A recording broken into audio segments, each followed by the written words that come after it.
आज जो टॉपिक हम करने वाले हैं ना, वहां से क्वेश्चन आपके फ्रेम हुए हैं और बहुत अच्छे फ्रेम हुए हैं। अगर आपने सभी लेक्चर ध्यान से सुने होंगे ना, तो मैं गारंटी देता हूं एक एक क्वेश्चन को फोड़ डालोगे तुम। पक्का है ये वादा मेरा। क्यों यहाँ पे एक्सियल इक्वेटोरियल बॉन्ड के अंदर हम इसको डिस्ट्रीब्यूट नहीं करते, यहाँ पे क्यों सारी बॉन्ड लेंथ एक जैसी और यहाँ पे क्यों डिफरेंट है, और बाकी जो बच्चों के डाउट है कि सर आयनिक कैरेक्टर कैसे निकालते हैं, ये सब वो सब, तो बेटा वो आज सीखने वाले हैं, वो हम आज सीखेंगे, आज के लेक्चर में सीखेंगे, तो चिंता मत किया करो। हेलो प्यारे बच्चों, आप सभी को मेरा प्यार भरा नमस्कार। बेटा मैं पुनीत राणा आप सबका स्वागत करता हूं आज केमिकल बॉन्डिंग के लेक्चर नंबर 13 में। तो बेटा अंत आने वाला है जी। अंत का मतलब ये नहीं कि सब कुछ खत्म होने वाला है, अंत का मेरा मतलब है कि हमारा लेक्चर आखिरी पड़ाव में पहुंच चुका है। ठीक है, तो भैया आज जो टॉपिक हम करने वाले हैं ना, वहां से क्वेश्चन आपके फ्रेम हुए हैं और बहुत अच्छे फ्रेम हुए हैं। तो अगर आपने आज की चीजों को बहुत अच्छे से समझ लिया तो मैं गारंटी देता हूं बेटा, कोई भी क्वेश्चन आ जाए जो आज हम टॉपिक करने वाले हैं, आप बिल्कुल भी गलत नहीं करेंगे। बहुत एग्जांपल्स करवाऊंगा आज मैं। ठीक है, जो प्रीवियस ईयर के क्वेश्चंस है ना बेटा, वो भी इसके अंदर इंक्लूड कर लिए हैं। देखिए मैं आपको फिर बोलता हूं बेटा, ये मेरी आदत लगाइए, कुछ भी लगाइए, हैबिट है कि मैं वहां मेंशन नहीं करता हूं कि ये प्रीवियस ईयर का था। मैं सिर्फ एक फ्लो में चलना पसंद करता हूं। मुझे पता है आपको थोड़ा कॉन्फिडेंस मिलता है कि अगर मैं ये बता के करूं कि बेटा ये प्रीवियस ईयर का, तो देखो इसका ये कॉन्सेप्ट था, मैंने ये बताया, तुम अब इसे सॉल्व कर सकते हो। तो उसके लिए मेरे दिमाग में कुछ और चल रहा। मेरे दिमाग में क्या चल रहा है कि भैया जैसे ही हम ये वाला चैप्टर खत्म करेंगे ना, तो मैं आपको प्रीवियस ईयर के सारे क्वेश्चंस की एक फाइल प्रोवाइड करवा दूंगा लास्ट लेक्चर में। फिर आप उन्हें खुद ब खुद करके देखिएगा। अगर आपने सभी लेक्चर ध्यान से सुने होंगे ना, तो मैं गारंटी देता हूं एक एक क्वेश्चन को फोड़ डालोगे तुम। पक्का है जी ये वादा मेरा। तो घबराना नहीं है। तो आज जो प्रैक्टिस करेंगे बेटा बहुत अच्छे से करेंगे, तो बातों को बहुत ध्यान से सुनना। ठीक, लेकिन उससे पहले बेटा आज का क्या हमारा होने वाला है सेशन, उसके बारे में बात कर लेते हैं। तो भैया आज हम पढ़ेंगे किसके बारे में? आज हम पढ़ेंगे सर फजांस रूल के बारे में। आज आप हमें फजांस रूल बताओगे। ठीक है सर। बेटा फजांस रूल देखने में छोटा है लेकिन इसकी एप्लीकेशन बहुत ज्यादा है। ठीक है, फजांस रूल देखने में बहुत छोटा है लेकिन इसकी एप्लीकेशन क्या है बेटा, बहुत ही ज्यादा है। जैसे कोवलेंट कैरेक्टर निकालो, जैसे एक बच्चे ने डाउट भी पूछा कि सर किसी बॉन्ड के अंदर या किसी मॉलिक्यूल के अंदर यह पता लगाना हो कि वहां कोवलेंट कैरेक्टर ज्यादा है या फिर आयनिक कैरेक्टर ज्यादा है, तो कैसे पता लगाएंगे? तो बेटा आज हम वो चीज सीखेंगे। ठीक है, आज वो मैं बताऊंगा आप लोगों को। क्लियर है? तो फजांस रूल से रिलेटेड ही हम सारी चीजें पढ़ेंगे, इसका एप्लीकेशन पार्ट भी है। तो देखते हैं हम कितना कवर कर पाते हैं। कोशिश तो यही है कि आज इसको निपटा दें। अगर आज ये फजांस रूल और इसकी एप्लीकेशन हो गई तो आज हमारा आयनिक बॉन्ड वाला पार्ट खत्म हो जाएगा। समझ में आई बात? ठीक है सर, ठीक है। लेकिन ये करने से पहले बेटा आपके कुछ डाउट्स हैं। ठीक है, हाँ जी, टेम्पलेट ठीक आ रहा है। आपके कुछ डाउट्स हैं जिनके ऊपर मैं रोशनी डालना चाहूंगा। एक बच्चा मुझसे डाउट ये पूछ रहा है कि सर आपने HCF2 की स्ट्रक्चर बताई थी और आपने जब हमने इसकी स्ट्रक्चर बनाई थी, मतलब उस बच्चे ने बोला सर यहां पे तो लॉन पेयर आए इक्वेटोरियल पर। ठीक है, लेकिन वो बच्चा कह रहा है सर जब हम HCF4 की बना रहे हैं ना, तो यहां पे जो लॉन पेयर हैं वो आ रहे हैं एक्सियल पर। ठीक है, ऐसा उस बच्चे ने कुछ बोला मुझे। कहता बोला सर ऐसा क्यों हुआ? तो भैया मेरे ख्याल से उस बच्चे ने मेरी वीडियो लेक्चर अच्छे से नहीं देखा। जहां पे मैंने हाइब्रिडाइजेशन करवाया था बेटा, आपने वो लेक्चर नहीं देखा है। फिर इसका एक ही मतलब निकलता है। ऐसा क्यों बोल रहा हूं? ठीक है सर बता दो, एक्सप्लेन करो। तो भैया देखो HCF2 की हाइब्रिडाइजेशन क्या होगी बेटा? sp3d होगी सर, और यहां पे 3 लॉन पेयर आएंगे।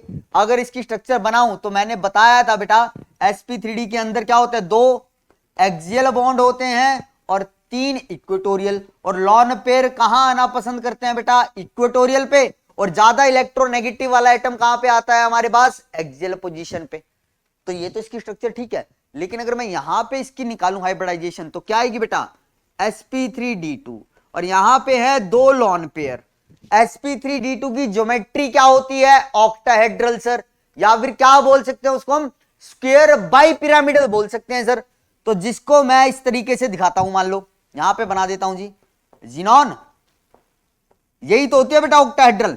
अब करना क्या है, 4 फ्लोरीन लगाने हैं, तो 4 फ्लोरीन मैंने यहां लगा दिए। 2 लॉन पेयर लगाने हैं सर, तो 2 लॉन पेयर मैंने यहां पे लगा दिए। अब वो बच्चा क्या कह रहा है कि सर ये तो एक्सियल पोजीशन पे लगा दिए। तो मेरे बच्चे, मेरे नन्हे मुन्ने, मैंने कब कहा था कि ऑक्टाहेड्रल के अंदर ये एक्सियल होते हैं, ये इक्वेटोरियल होते हैं? मैंने तो ऐसा कुछ कहा ही नहीं। मैंने तो ये कहा था बल्कि कि बेटा यहां पे कोई एक्सियल इक्वेटोरियल नहीं है, यहां पे सारे बॉन्ड एक जैसे हैं, मतलब सारी बॉन्ड लेंथ एक है। चाहे तुम ये लॉन पेयर तुम यहां लगा दो, तुम्हारी मर्जी है, लेकिन 180 पे लगाना, क्योंकि मैक्सिमम दूर रखने हैं। भैया मैंने कभी भी ऐसी स्टेटमेंट नहीं दी कि बेटा ये 2 एक्सियल पोजीशन है, बाकी सारी इक्वेटोरियल है, नहीं जी। ये आपने खुद से मन से बना लिया, आपने ऐसा सोच लिया। और मैंने ये चीज भी एक्सप्लेन की थी, क्यों यहां पे एक्सियल इक्वेटोरियल बॉन्ड के अंदर हम इसको डिस्ट्रीब्यूट नहीं करते, यहां पे क्यों सारी बॉन्ड लेंथ एक जैसे और यहां पे क्यों डिफरेंट है। जाके देखिए हाइब्रिडाइजेशन वाला, वहां पे ये चीज मैंने एक्सप्लेन की है। तो भैया यहां पे कोई एक्सियल इक्वेटोरियल है ही नहीं, समझे बात। यहां पे एक्सियल इक्वेटोरियल था तो उसका हमने क्या कर दिया जी, बता दिया कि भी लॉन पेयर कहां आएगा, इक्वेटोरियल पे, और ये कहां पे आएंगे हमारे पास, एक्सियल पोजीशन पे। क्लियर है बात, समझ में आई? ठीक है सर। एक बच्चा डाउट पूछ रहा था, उसका डाउट एक्चुअली मैं भी समझ नहीं पाया कि सर Ab4 मॉलिक्यूल जो होता है, ठीक है, उसका कुछ समथिंग डाउट था कि सर उसका डाइपोल मोमेंट की कुछ वैल्यू होती है और उसकी स्ट्रक्चर बोली गई है प्लेनर, ठीक है। क्या बोल रहा था, शायद वो स्क्वायर पिरामिडल बोल रहा था। तो बेटा या तो मुझे क्वेश्चन पूरा बताओ, क्योंकि ये क्वेश्चन में या तो कुछ मिसिंग है। Ab4 को सीधा सीधा तुम स्क्वायर पिरामिडल नहीं बोल सकते। अब Ab4 का क्या एग्जांपल लूं, अब मान लो Ab4 मैंने CCl4 ले लिया, वो तो स्क्वायर पिरामिडल नहीं होता, वो तो sp3 हाइब्रिडाइज होता है जी, ठीक है। अब ये नहीं कह रहा है कि भी प्लेनर नहीं हो सकता, Ab4 हो सकता है, लेकिन स्क्वायर पिरामिडल ये मुझे समझ में नहीं आया। या तो तुम क्वेश्चन गलत टाइप कर रहे हो या फिर तुमने क्वेश्चन इनकम्प्लीट पूछा है। तो नेक्स्ट सेशन में मुझे जरूर बताना कि भैया क्या क्वेश्चन था, तब मैं तुम्हारा डाउट क्लियर कर पाऊंगा। बात समझ में क्लियर है ये चीज, ठीक। और बाकी जो बच्चों के डाउट थे कि सर आइनिक कैरेक्टर कैसे निकालते हैं, ये सब वो सब, तो बेटा वो आज सीखने वाले हैं, वो हम आज सीखेंगे, आज के लेक्चर में सीखेंगे। तो चिंता मत किया करो। अभी मैंने ये नहीं बोला कि चैप्टर खत्म हो गया तो मतलब अभी चीजें बची हुई हैं। अब भैया कुछ बच्चे फिर वही पैनिक कर रहे हैं कि सर टाइम मैनेज नहीं हो रहा। बेटा देखो, टाइम मैनेज करना पड़ेगा। मैंने कितनी बार कहा है, ये दिक्कतें हैं, ये परेशानियां हैं तुम्हारी लाइफ में, तो उन परेशानियों से घबराना नहीं है। भैया IITian बनने वाले हो तो इतनी आसानी से नहीं बनोगे, तो मेहनत तो लगेगी, मेहनत तो लगेगी जी, ठीक है। और रिवीजन का तरीका बेटा मैंने आप लोगों को बताया था कि डेली के डेली कम से कम 4 पेजेस तुम रिवाइज जरूर किया करो। जो तुम नोट्स बनाते हो, जो तुम नोट्स बनाते हो ना बेटा, उसको डेली की डेली 4 पेज रिवाइज किया करो। जो पीछे वाला चैप्टर हो चुका है, 4-4, 5-5 पेज उनको पढ़ा करो। मतलब उस 5 पेज के ऊपर जो भी चीजें होंगी वो तुम्हें अच्छे से दिमाग में फिट करनी है। डेली का काम डेली तो करना ही है। आई बात समझ में? ठीक है जी, ठीक है सर। तो चलो जी, ज्यादा टाइम वेस्ट नहीं करते, तो सीधा कहां कूदते हैं हमारे टॉपिक के ऊपर। भैया पहले थोड़ा सा मैं रिकॉल करवा देता हूं कि बेटा पिछली क्लास में हमने किसके बारे में पढ़ा था। हमने पढ़ा था सर पोलराइजेशन के बारे में। किसके बारे में पढ़ा था बेटा? पोलराइजेशन। पोलराइजेशन क्या होता है? पोलराइजेशन के अंदर हमने फिर 2 टर्मिनोलॉजी पढ़ी थी। एक क्या पढ़ी थी सर? एक पढ़ी थी हमने पोलराइजिंग पावर, और एक हमने पढ़ी थी क्या बेटा? पोलराइजेबिलिटी। ये चीजें पढ़ी थी सर। और ये भी मैंने आप लोगों को समझा दिया था, पोलराइजिंग पावर डिफाइन होती है कैटायन के लिए, ये डिफाइन होती है एनायन के लिए। कौन कौन से फैक्टर है जो कैटायन की पोलराइजिंग पावर को बढ़ाएंगे? जैसे चार्ज बढ़ा दो कैटायन पे, पोलराइजिंग पावर बढ़ जाएगी उसकी। साइज छोटा कर दो कैटायन का तो उसकी पोलराइजिंग पावर बढ़ जाएगी। पोलराइजेबिलिटी के लिए क्या होना चाहिए बेटा? चार्ज ज्यादा होना चाहिए एनायन पे, या फिर उसका साइज बड़ा होना चाहिए। तो ये सब क्या है बेटा, पोलराइजेशन है। मतलब जितना ज्यादा क्या होगा, जितना छोटा साइज जितना कम होगा, यहां पे चार्ज जितना ज्यादा होगा कैटायन पे, उसकी पोलराइजिंग पावर उतनी ज्यादा। और यहां पे क्या बोल सकता हूं बेटा, साइज भी ज्यादा होना चाहिए और चार्ज भी ज्यादा होना चाहिए, तो क्या होगा बेटा हमारे पास, पोलराइजेबिलिटी एनायन की ज्यादा होगी। पोलराइजिंग पावर जितनी ज्यादा, पोलराइजेशन उतनी ज्यादा, पोलराइजेबिलिटी जितनी ज्यादा, पोलराइजेशन उतनी ज्यादा। और मैंने तुम्हें कल एक बात और बोली थी बेटा, पोलराइजेशन का मतलब क्या होता है, न्यूट्रलिटी आना। क्योंकि भैया क्या हो रहा है, पॉजिटिव और नेगेटिव चार्ज के बीच में फोर्स ऑफ अट्रैक्शन है। तो पॉजिटिव चार्ज क्या करता है, जो नेगेटिवली चार्ज इलेक्ट्रॉन क्लाउड का स्फीयर है उसको डिस्टॉर्ट करके अपनी तरफ खींच लेता है। खींचेगा तो मतलब वो नेगेटिव चार्ज पॉजिटिव के नजदीक आता चलेगा, और पॉजिटिव नेगेटिव जितना नजदीक आते चलेंगे बेटा, चार्ज उतना न्यूट्रल होता चलेगा। आई बात समझ में? तो मैं क्या बोल सकता हूं बेटा, पोलराइजेशन ज्यादा होने पर न्यूट्रलिटी ज्यादा आएगी बॉन्ड के अंदर।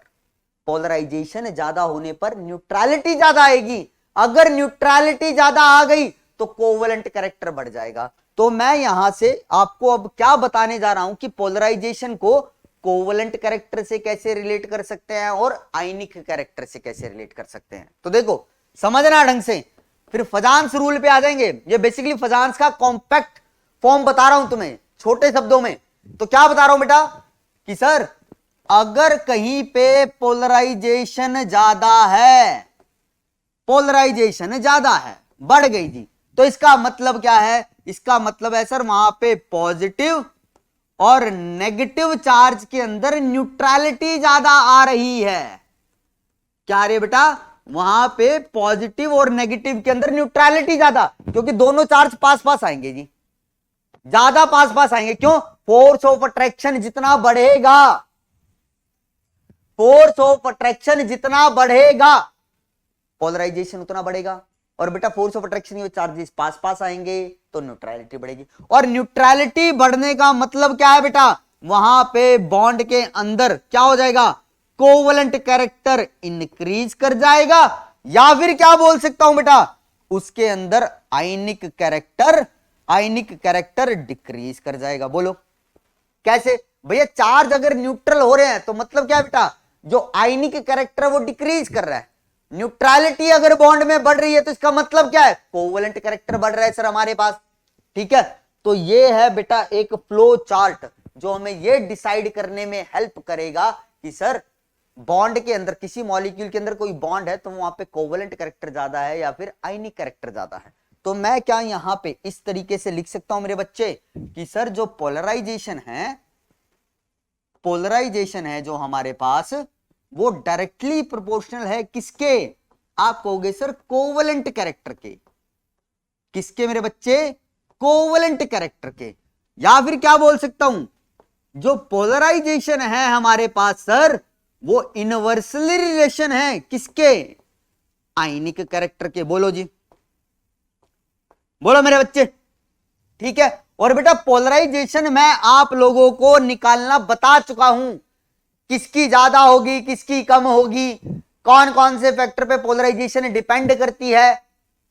बात समझ में आई? ठीक है, फजांस ने इसी चीज को एक्सप्लेन किया था कि भैया जो पोलराइजेशन होती है ना हमारे पास, ठीक है, उस पोलराइजेशन के बेसिस पे हम क्या डिसाइड कर सकते हैं कि भैया हमारे पास क्या जो बॉन्ड है वहां पे परसेंटेज आयनिक कैरेक्टर ज्यादा है या कोवलेंट कैरेक्टर ज्यादा है।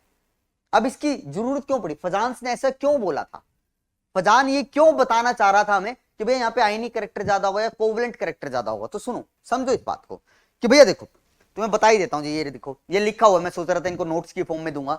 भैया हमें पता है, ये स्टेटमेंट मैंने आपको पहले भी बोली है कि जो बॉन्ड होता है ना तो वो 100% कोवलेंट होता है, ना ही 100% आयनिक होता है। आप किसी भी बॉन्ड को 100% कोवलेंट या 100% आयनिक नहीं बोल सकते, या फिर ऐसा कोई एग्जांपल नहीं है जहां पे आप ये कहो कि सर इस मॉलिक्यूल के अंदर 100% आयनिक बॉन्ड है और इस मॉलिक्यूल के अंदर 100% कोवलेंट बॉन्ड है। अब बच्चों के दिमाग में आएगा सर कोवलेंट बॉन्ड के तो हम एग्जांपल दे देंगे, H2, N2, O2, F2, Cl2, Br2, I2, ये सारे कोवलेंट बॉन्ड वाले हैं जी 100%। चिंता मत करो जी, मैं यहां पे भी आपको ये बताऊंगा कि मैंने क्यों नहीं माना इनको 100% कोवेलेंट है इनमें। यह बात एकदम सही है कि ना तो कोई बॉन्ड 100% कोवेलेंट होता है, ना ही 100% आयनिक होता है। तो भैया अब हमें यह डिसाइड करना था कि भैया अगर किसी बॉन्ड को मैं कोवेलेंट बॉन्ड बोल रहा हूं तो इसका मतलब क्या है कि उस बॉन्ड के अंदर कोवेलेंट कैरेक्टर ज्यादा है, आयनिक कैरेक्टर कम है, तो उसको बोल दिया कोवेलेंट बॉन्ड। अगर किसी बॉन्ड को हमने आयनिक बॉन्ड बोला है तो इसका मतलब क्या है कि उस बॉन्ड के अंदर आयनिक कैरेक्टर ज्यादा है और कोवेलेंट कैरेक्टर कम है। आई बात समझ में? तो आयनिक बॉन्ड और कोवेलेंट बॉन्ड किसके बेस पे बोल रहे हैं बेटा कि भाई वो कैरेक्टर कौन सा ज्यादा है बॉन्ड में। आयनिक कैरेक्टर ज्यादा होगा तो आयनिक बॉन्ड, कोवेलेंट कैरेक्टर ज्यादा होगा तो कोवेलेंट बॉन्ड। अब ये डिसाइड कैसे करें, हम मॉलिक्यूल को देख के डिसाइड कैसे करें कि भैया हमारे पास कोवेलेंट कैरेक्टर ज्यादा होगा बॉन्ड में या आयनिक कैरेक्टर ज्यादा होगा? तो वो हमें डिसाइड करके देता है ये फजान्स रूल। तो फजान्स रूल सिर्फ और सिर्फ ये बताएगा कि भैया यहां पे कोवेलेंट कैरेक्टर ज्यादा है या फिर आयनिक कैरेक्टर ज्यादा है। कम ज्यादा बताएगा, वो ये नहीं बताएगा कि भैया आयनिक कैरेक्टर 80% है, ठीक है, कोवेलेंट कैरेक्टर 20% है, मतलब कैलकुलेट करके नहीं देगा ये सिर्फ क्या बताएगा कि भाई यहां पे आयनिक कैरेक्टर ज्यादा है, यहां पे कोवेलेंट कैरेक्टर ज्यादा है। तो बेसिकली जो फजान्स रूल है ना बेटा, ये क्या है मेरे पास? क्वालिटेटिव रूल है। बेटा रूल्स दो टाइप के होते हैं, एक तो क्वालिटेटिव, एक होता है क्वांटिटेटिव। क्वांटिटेटिव का मतलब है जो मुझे कैलकुलेट करके दे, एक वैल्यू बताए चीजों की कि हाँ यहां पे 80% आयनिक है, यहां पे 20% कोवेलेंट है, यहां पे 70% कोवेलेंट है, यहां पे 40% आयनिक है। तो ये होता है क्वांटिटेटिव, क्वांटिटी मेजर कर ले। एक होता है क्वालिटेटिव जो हमें क्वालिटी बताए कि भैया हाँ यहां पे इसकी क्वालिटी ज्यादा है, इसकी क्वालिटी कम है। वो ये नहीं बताता कि भैया इसकी क्वालिटी कितनी ज्यादा है, उसकी वैल्यू नहीं बताता, बस ये क्या बताता है? कम ज्यादा बताता है। तो याद रखना बेटा फजान्स रूल क्या है? एक क्वालिटेटिव रूल है हमारे पास।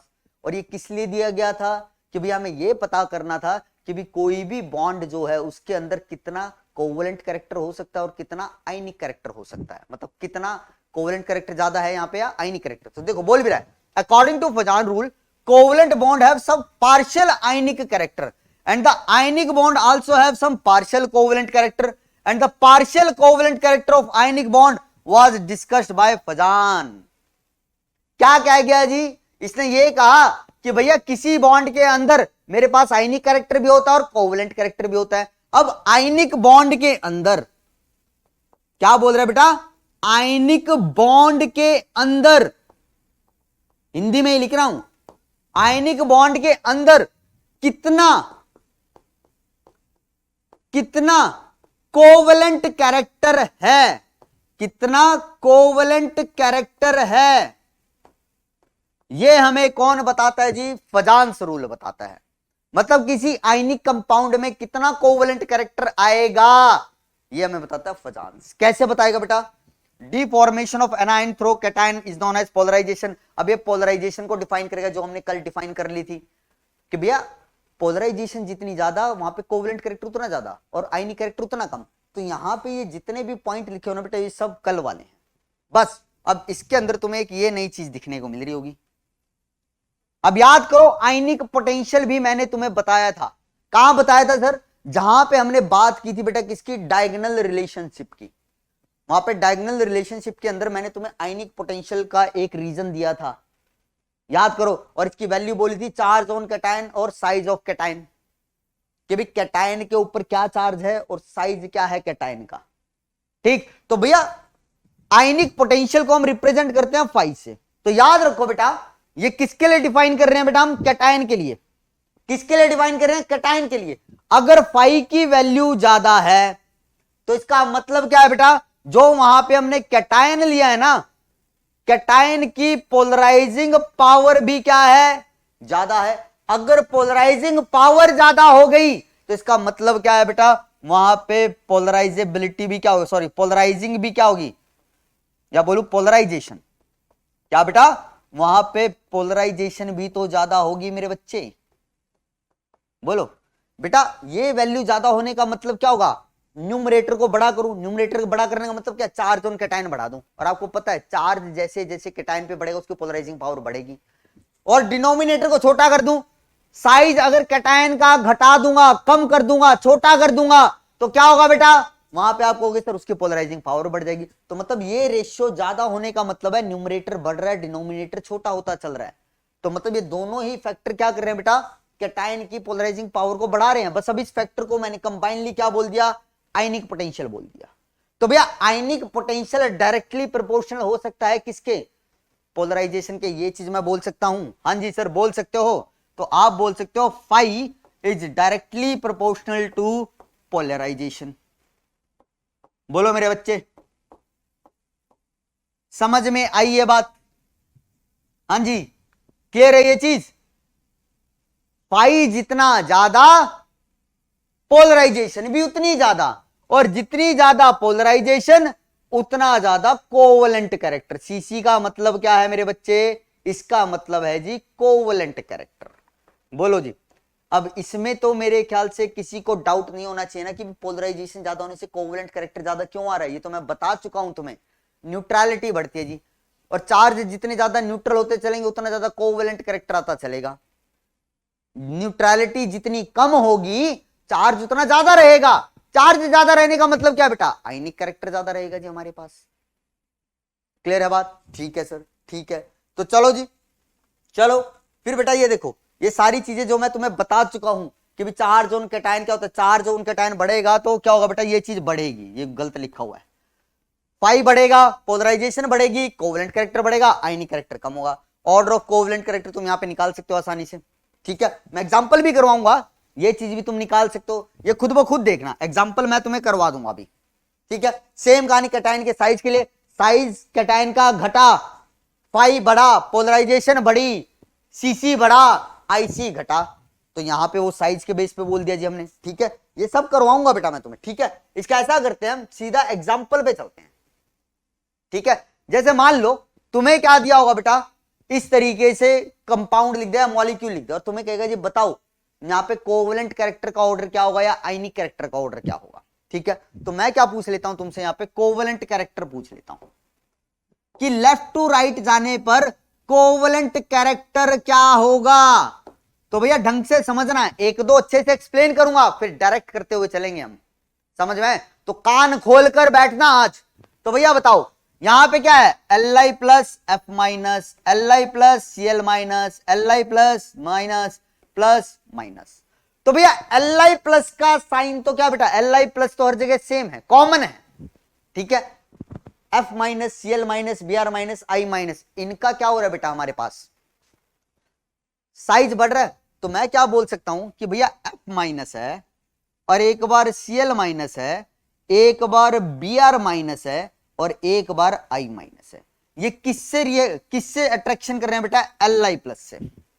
अब भैया जहां पे पॉजिटिव और नेगेटिव के बीच में ज्यादा अट्रैक्शन आ जाएगी वहां पे पोलराइजेशन ज्यादा हो जाएगी, बोलो हाँ या ना, ठीक है। तो तुम्हें क्या देखना है कि भैया पोलराइजेशन का क्या ट्रेंड है, क्योंकि पोलराइजेशन को आप लोग रिलेट कर सकते हो किससे, कोवलेंट कैरेक्टर से, क्योंकि आपको पता है पोलराइजेशन अगर बढ़ेगी तो कोवलेंट कैरेक्टर भी बढ़ेगा, ठीक है। तो एक बात बताओ बेटा, F minus, Cl minus, Br minus, I minus, top to bottom आता हूं तो साइज क्या कर रहा है, यहां पे साइज कहोगे सर इंक्रीज कर रहा है।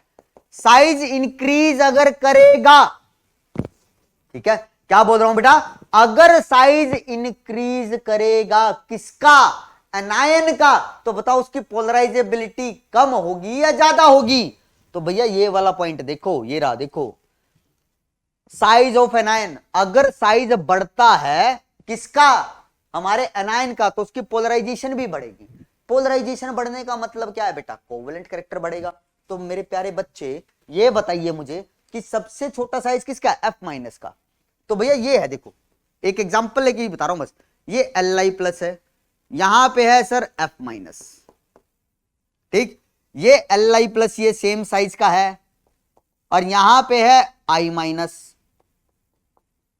तो बताओ बेटा ये Li प्लस किसका इलेक्ट्रॉन क्लाउड आसानी से डिस्टोर्ट कर देगा, तो आप कहोगे सर इसका, ये कल समझाया था ना कि एनायन का साइज बड़ा होने पे डिस्टोर्शन क्यों आसानी से आ जाती है, ये बात मैंने आपको समझाई है अच्छे से। तो भैया यहां पे क्या होगा बेटा, ये जो कैटायन है इसके इलेक्ट्रॉन क्लाउड के अंदर क्या करेगा, ज्यादा डिस्टोर्शन करेगा।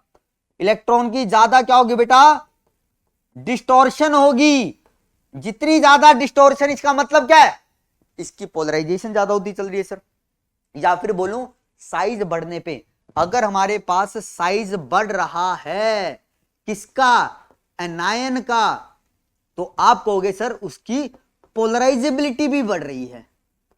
क्या बढ़ रही है बेटा, उसकी पोलराइजेबिलिटी भी बढ़ रही है। अगर पोलराइजेबिलिटी बढ़ेगी, अगर पोलराइजेबिलिटी बढ़ेगी तो हम क्या बोलेंगे सर, उसकी वहां पे पोलराइजेशन ज्यादा हो जाएगी।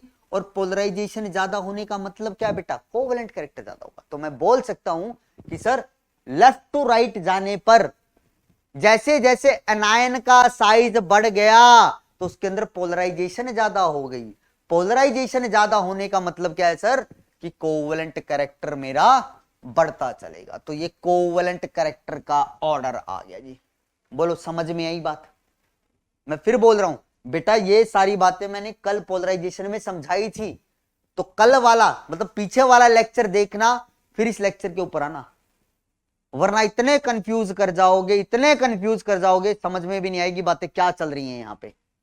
और एट लास्ट आगे ना छोड़ ही दोगे और फिर क्या कहोगे कि सर इस लेक्चर को कुछ समझ नहीं आया, पता नहीं क्या पढ़ा गए आप। भैया पढ़ाया मैंने सब सही, लेकिन आपने पीछे वाला लेक्चर अच्छे से नहीं सुना, तो यहाँ पे इसलिए कंफ्यूज बना रहे। बोलो बात क्लियर हुई, चलो सर ठीक है। और एग्जांपल दो, ये लो और एग्जांपल लो। अब बताओ जी, चलो अब मैं तुमसे पूछता हूं यहाँ पे आयनिक कैरेक्टर बताओ मुझे। लेफ्ट टू राइट आने पे आयनिक कैरेक्टर क्या होगा। तो भैया तुम्हें पता है पोलराइजेशन, कि सर हमें पोलराइजेशन के बारे में पता है। और पोलराइजेशन के लिए क्या बोल सकते हो कि सर पोलराइजेशन जो होता है वो तो इनवर्सली प्रोपोर्शनल होता है आयनिक कैरेक्टर के। आयनिक कैरेक्टर को आईसी लिख रहा हूं। तो अब ये देख लो लेफ्ट टू राइट पोलराइजेशन कम हो रहा है ज्यादा। तो भैया तुमने देखा हमारे पास यहां पे अब क्या है, अलग अलग कैटायन है। एनायन तो सेम है, एनायन तो सेम है। ये है Cl माइनस, मान लिया ये है Cl माइनस।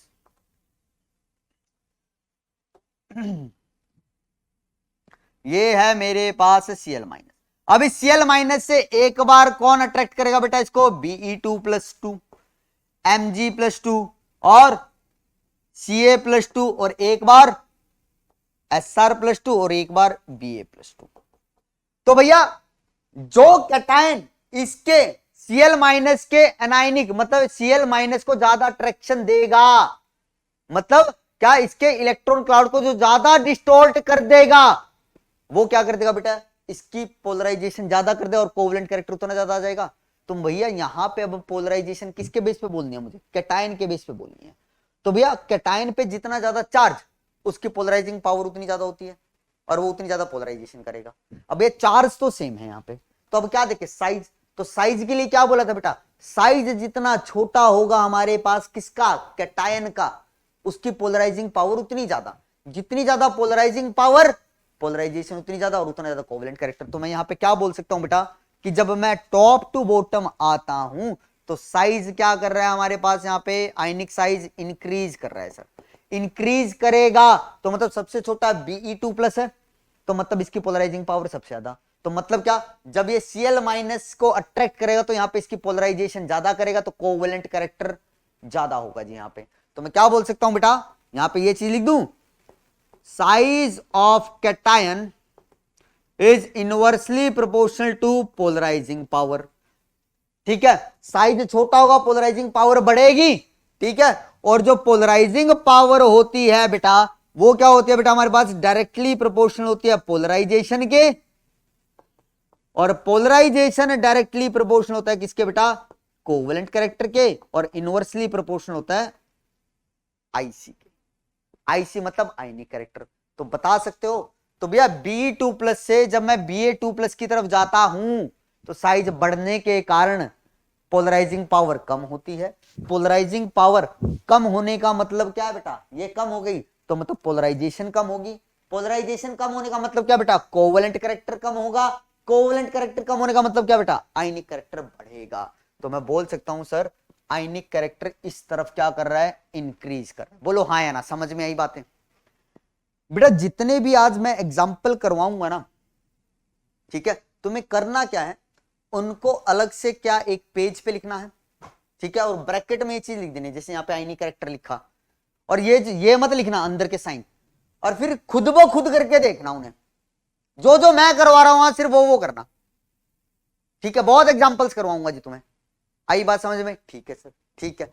तो चलो जी, समझ में आया नहीं कैरेक्टर, और देखते हैं। यहां पे बोलो सर, यहां पे बताओ क्या निकालोगे? चलो कोवेलेंट कैरेक्टर निकाल लेते हैं सर यहां पे हम, कि covalent character left to right क्या होने वाला है, बताओ मेरे बच्चे। अब तुम्हें बता दिया, सारी चीजें बता दिया, डायरेक्ट करेंगे। तो बताओ जी, यहां पे क्या है s+2f-, यहां पे क्या है s+4f-, यहां पे क्या है s+6f-। मतलब क्या, यहां पे एक बार तो s+2 अट्रैक्ट कर रहा है किसे बेटा? f- को। यहां पे क्या हो रहा है बेटा? चलो इसके नीचे लिख देता हूं, s+2 है और यहां f-, यहां पे क्या है s+4f-, और यहां पे क्या बेटा s+6 और f-।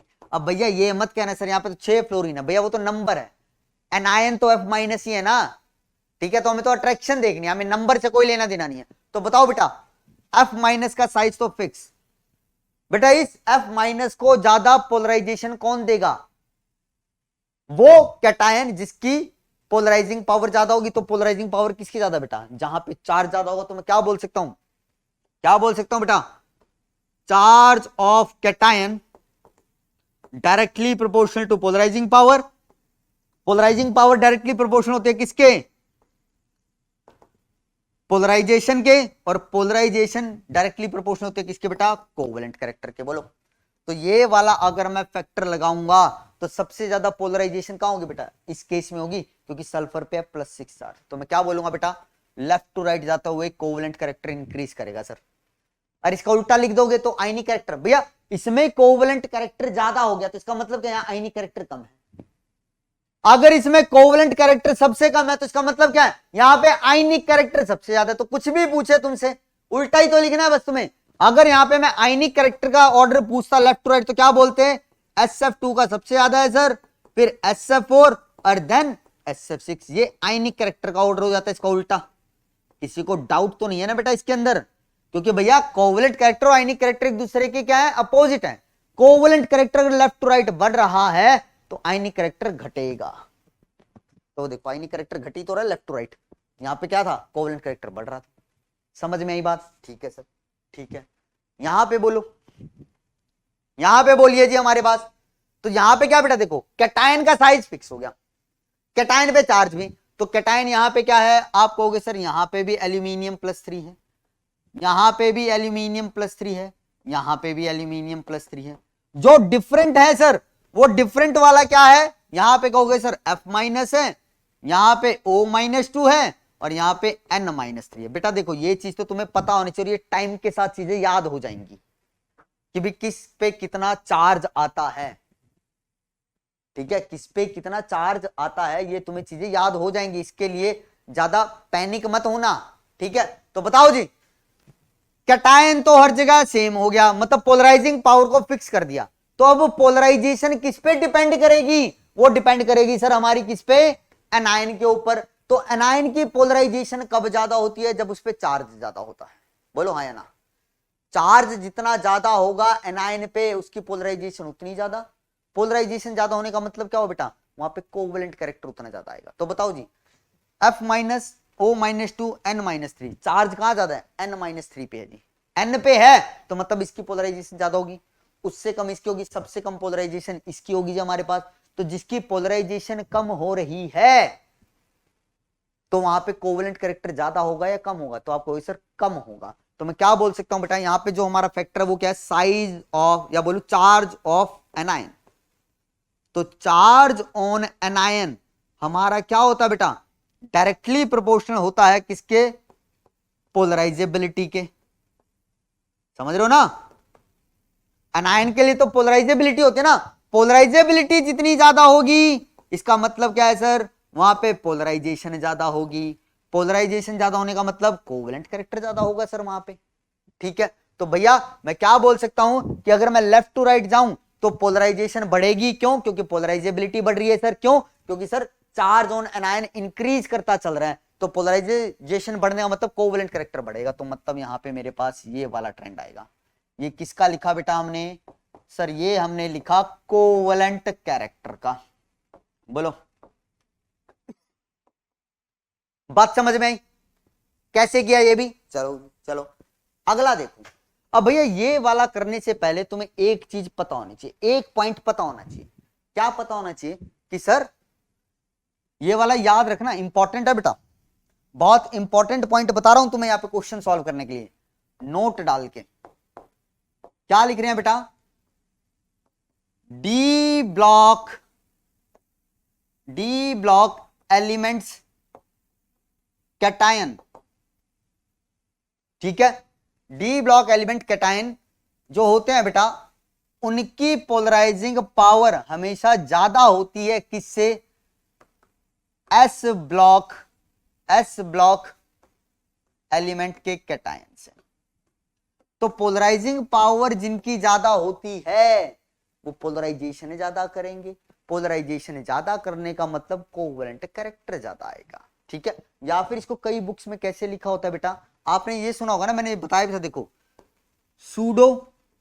Pseudo inert gas configuration, याद करो लुईस डॉट स्ट्रक्चर, वहां पे ये चीज आई थी। सूडो इनर्ट गैस कॉन्फ़िगरेशन का मतलब क्या होता है? कि कोई ऐसा कैटायन, ठीक है, और ये कौन से कैटायन होते हैं बेटा? डी ब्लॉक के कैटायन होते हैं। जिन डी ब्लॉक एलिमेंट्स के कैटायन के पास, सुनना ढंग से, जिन डी ब्लॉक एलिमेंट्स के कैटायन के पास सूडो इनर्ट गैस कॉन्फ़िगरेशन होती है, उनकी पोलराइजिंग पावर ज्यादा होगी किससे बेटा? एस ब्लॉक एलिमेंट के कैटायन से। क्यों? क्योंकि सर एस ब्लॉक एलिमेंट के कैटायन जो होते हैं ना, उनके पास कौन सी कॉन्फ़िगरेशन आती है बेटा? इनर्ट गैस कॉन्फ़िगरेशन आती है। इनके पास होते हैं इनर्ट गैस कॉन्फ़िगरेशन। कैटायन के पास बोल रहा हूं बेटा, कभी कहो कि सर कहां होती है एस ब्लॉक एलिमेंट्स के पास? कैटायन की बात कर रहा हूं, एग्जांपल के तौर पे समझाता हूं। मान लो मैंने लिखा Cu+, तो ये सूडो इनर्ट गैस कॉन्फ़िगरेशन वाला कैटायन है जी, है डी ब्लॉक का। कैसे sir? Pseudo electronic inert gas configuration का मतलब क्या होता है बेटा? जो बाहर वाली वैलेंस शेल होती है, बाहर वाली वैलेंस शेल, ध्यान से सुनो, बाहर वाली वैलेंस शेल जो होती है उसमें 18 इलेक्ट्रॉन होंगे, ठीक है। तो क्या बोल रहा हूं बेटा? Outer most valence shall have 18 electrons. तो ये चीज होगी तो उनको बोलते हैं हम सूडो इनर्ट गैस कॉन्फ़िगरेशन। कैसे सर? अब देखो तुम्हें बता देता हूं, समझा देता हूं। कॉपर की इलेक्ट्रॉनिक कॉन्फ़िगरेशन क्या? 1s2 2s2 2p6 3s2 3p6 3d10 4s1।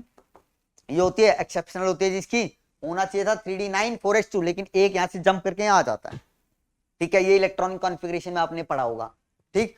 लेकिन जैसे ही मुझे Cu+ बनाना है तो क्या करना पड़ेगा? ये बाहर वाला निकाल दूं और मेरे पास कॉन्फ़िगरेशन क्या बची बेटा? 1s2 2s2 2p6 3s2 3p6 और ये 3d10।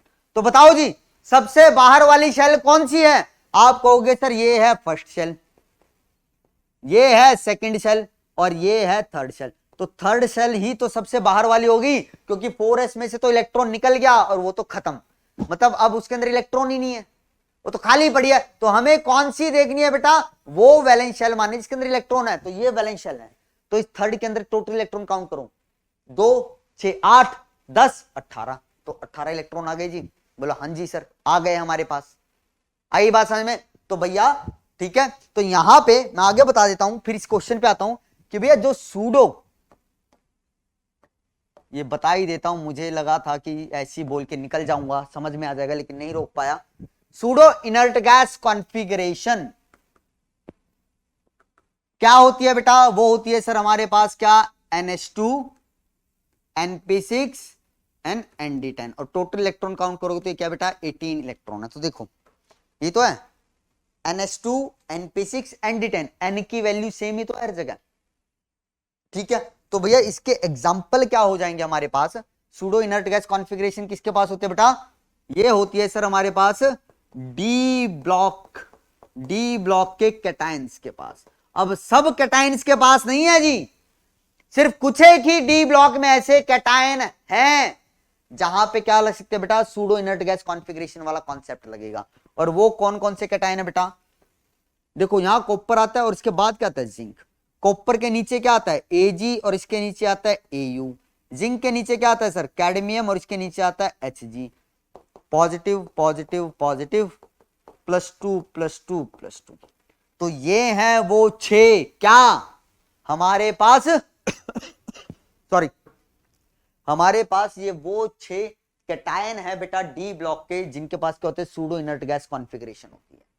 इनको याद रखना, ठीक है। और मैंने क्या बोला बेटा, सूडो इनर्ट गैस कॉन्फ़िगरेशन वाले जो होते हैं उनकी पोलराइजिंग कैटायन की पोलराइजिंग पावर ज्यादा होती है किससे, एस ब्लॉक एलिमेंट के जो कैटायन होते हैं। और एस ब्लॉक एलिमेंट के जो कैटायन होते हैं ना बेटा, उनके पास क्या होता है इनर्ट गैस कॉन्फ़िगरेशन होती है। क्या होती है बेटा, इनर्ट गैस कॉन्फ़िगरेशन। कैसे सर बता तो दो। तो ये देखो भैया, मान लो मुझे क्या लेना है, सोडियम लेना है, सोडियम लेना है। तो सोडियम की इलेक्ट्रॉनिक कॉन्फ़िगरेशन बोलो, आप कहोगे सर 1s2 2s2 2p6 और ये क्या हो जाएगा बेटा 3s1। 11 ही तो होते हैं। अब भैया इसका कैटायन बनाऊं तो Na+ तो बनाता है जी। अल्कली मेटल्स एक इलेक्ट्रॉन लूज करके +1 चार्ज ले लेते हैं, तो भैया ये इलेक्ट्रॉन निकल गया, तो क्या बना, आप कहोगे सर 1s2 2s2 2p6। तो देखो जी इनर्ट गैस कॉन्फ़िगरेशन क्या होती है हमारे पास, इनर्ट गैस कॉन्फ़िगरेशन होती है NH2 NP6। इनर्ट गैस के आउटर मोस्ट में कितने होते हैं, 8 इलेक्ट्रॉन तो होते हैं सिर्फ हीलियम को छोड़ के, बाकी सब में क्या होता है NH2 NP6। तो NH2 NP6 बन तो गई 2s2 2p6, ठीक है। तो याद क्या रखना है आपको, ये वाला पॉइंट याद रखना है। इस वाले पॉइंट को भी आपको जोड़ लेना है किसके अंदर, पोलराइजेशन के अंदर। बात समझ में आई, ठीक है। जब वो आपका कंपैरिजन करवाए किसके अंदर बेटा, एक तो तुम्हें क्या दे दिया, मॉलिक्यूल दे दिया किसका, एस ब्लॉक का, और एक दे दिया तुम्हें डी ब्लॉक का, ठीक है। और डी ब्लॉक में भी कौन से देगा तुम्हें, वो सूडो इनर्ट गैस कॉन्फ़िगरेशन वाले देगा, एक्सेप्शनल केसेस देगा। ये एक्सेप्शनल केसेस वाले हैं, ये जो पॉइंट बताया एक्सेप्शनल केसेस के लिए। अब ये मत कहने सर और बाकी का दे दे, नहीं देगा जी, वो नहीं देगा, वो यहां से पूछता है क्वेश्चन, ठीक है। तो अब यहां पे बताओ भैया, आप कहोगे सर ये है एस ब्लॉक का कैटायन K +-1 +-1, तो ये तो क्या बेटा इनर्ट गैस कॉन्फ़िगरेशन वाला, इस कैटायन की तो क्या होगी बेटा इनर्ट गैस कॉन्फ़िगरेशन होगी सर। ये वाला कैसा कैटायन है, आप कहोगे सर ये सूडो इनर्ट गैस कॉन्फ़िगरेशन, बोलो, ठीक है। और मैंने क्या बोला कि सूडो इनर्ट गैस कॉन्फ़िगरेशन वाले जो कैटायन होते हैं उनकी पोलराइजिंग पावर ज्यादा, जिनकी पोलराइजिंग पावर ज्यादा वो पोलराइजेशन भी तो ज्यादा करेंगे मेरे बच्चे, करेंगे या नहीं करेंगे सर, करेंगे। तो भैया पोलराइजेशन पावर इसकी ज्यादा है, तो इसका मतलब क्या, जहां पोलराइजेशन पावर ज्यादा होगी वहां पे कोवेलेंट कैरेक्टर भी तो ज्यादा होगा। तो मैं बोल सकता हूं जी AgCl ज्यादा कोवेलेंट है, AgCl ज्यादा कोवेलेंट है, या फिर क्या बोलूं KCl ज्यादा आयनिक है। एक ही तो बात है, समझ रहे हो। नीचे वाले में कर सकते हो, हाँ जी सर ये रहा मेरे पास इनर्ट गैस कॉन्फ़िगरेशन वाला, ये रहा मेरे पास सूडो इनर्ट गैस कॉन्फ़िगरेशन वाला। तो सूडो इनर्ट गैस कॉन्फ़िगरेशन वाले की पोलराइजिंग पावर ज्यादा होती है हमारे पास, और इसकी क्या होती है बेटा कम होती है सर। अगर कम होती है तो भैया ये बोल सकता हूं ये वाला ट्रेंड हो जाएगा। और ये किसका लिखा मैंने, आयनिक कैरेक्टर का लिख दिया। मान लो कि आयनिक कैरेक्टर अगर मैं पूछता यहाँ पे तो किसका ज्यादा था मेरे बच्चे, आप कहते हैं सर यहाँ पे NaCl में आयनिक कैरेक्टर ज्यादा है, CuCl में कम है। समझ में आई बात, हाँ जी क्लियर है बेटा ये चीज, हाँ जी सर क्लियर है, आगे बढ़ो, चलो चलो जी फिर इस क्वेश्चन का आंसर कर दो। यहां पे तुम्हें क्या बताना है बेटा, चलो रैंडम लिख रहा हूं जी, आयनिक कैरेक्टर, आयनिक कैरेक्टर का ट्रेंड बताना है सर तुम्हें। सर जी आप बताओ, मैं तो बताऊंगा, आप क्या करोगे बताओ जी बताओ, हाँ जी क्या होगा, पोज करो और आंसर लिखो, फिर देखो मैं क्या लिखूंगा। तो भैया देखो हर जगह क्या है Ag + F-, Ag + Cl-, Ag + Ag +। तो भैया Ag+ तो हर जगह फिक्स हो गया, मतलब कैटायन तो मेरा फिक्स हो गया। अब कैटायन डिसाइड नहीं करेगा किसका, कोवेलेंट कैरेक्टर आयनिक कैरेक्टर का। जो चीज डिफरेंट होती है उस पर डिपेंड करेगा ना भैया, क्योंकि Ag+ तो हर जगह फिक्स है, मतलब मैंने पोलराइजिंग पावर तो हर जगह फिक्स कर दी। जितनी पोलराइजिंग पावर यहां Ag+ लगा रहा है उतनी यहां उतनी यहां उतनी यहां, ठीक है। तो भैया अलग क्या है सर, आप कहोगे सर हमारे पास तो F-, Cl-, Br माइनस और I माइनस है, ये चीज है। ठीक है, तो मतलब एनायन डिसाइड करने वाला है कोवेलेंट कैरेक्टर आयनिक कैरेक्टर कितना ज्यादा। तो बताओ जी, ये कर चुके हैं। टॉप टू बॉटम साइज क्या करता है बेटा इन आयन का? आप कहोगे सर इंक्रीज। अगर एनायन का साइज बढ़ेगा तो उसकी पोलराइजेबिलिटी क्या होगी? इंक्रीज करेगी। पोलराइजेबिलिटी बढ़ेगी तो पोलराइजेशन बढ़ेगी, पोलराइजेशन बढ़ेगी तो कोवेलेंट कैरेक्टर बढ़ेगा। तो मैं क्या बोल सकता हूं बेटा, बार बार इसलिए लिख रहा हूं बेटा ताकि ये दिमाग में चीजें बैठे। Size of anion is directly proportional to क्या? Polarizability sir. Polarizability directly proportional है किसके? पोलराइजेशन के सर। पोलराइजेशन डायरेक्टली प्रोपोर्शनल है कोवेलेंट के और इनवर्सली है आईसी के। या फिर ये भी तो बोल सकता हूं कि सर जितना बड़ा साइज होगा एनायन का आयनिक कैरेक्टर उतना कम हो जाएगा। यहां से ये भी तो बोल सकता हूं डायरेक्ट, लेकिन तुम सीक्वेंस में चलो सारी चीजें। तो जब तुम ये क्वेश्चन करोगे ना बेटा, ऐसे लिखने की जरूरत नहीं पड़ेगी, तुम्हारे दिमाग में अपने आप मैप बनता चलेगा कि हाँ यहाँ पे Ag प्लस मेरा फिक्स है सर, एनायन का साइज बदल रहा है, एनायन का साइज जैसे जैसे बढ़ता है हमारे पास उसकी पोलराइजेबिलिटी बढ़ती है सर। पोलराइजेबिलिटी बढ़ने का मतलब पोलराइजेशन बढ़ेगी, पोलराइजेशन जितनी ज्यादा होती है सर वहां पे कोवेलेंट कैरेक्टर उतना ज्यादा होता है, आयनिक कैरेक्टर कम। तो बोलो जी, पोलराइजेशन बढ़ रही है तो आयनिक कैरेक्टर क्या करेगा? डिक्रीज करेगा। तो ये ट्रेंड आएगा हमारे पास यहाँ पे आयनिक कैरेक्टर का। क्लियर है बात? समझ में आई चीज ये कैसे किया हमने? हाँ जी सर समझ में आ गई। अब आगे बढ़ो, चलो और दो एग्जांपल ये लो। मैं कह रहा हूं आज एग्जांपल ही एग्जांपल है, तुम्हें सारे केस करवा डालूंगा। ठीक है, तो बोलो जी यहाँ पे क्या होगा? अब देखो, अब तुम कहोगे सर यहाँ पे +2, यहाँ पे भी +2, यहाँ पे भी +2। अब तुम्हारे दिमाग में फटाक से क्या नहीं, सर आपने तो इन Zn+2, Cd+2 और Hg+2 को सूडो इनर्ट गैस कॉन्फ़िगरेशन वाला कैटायन बताया था।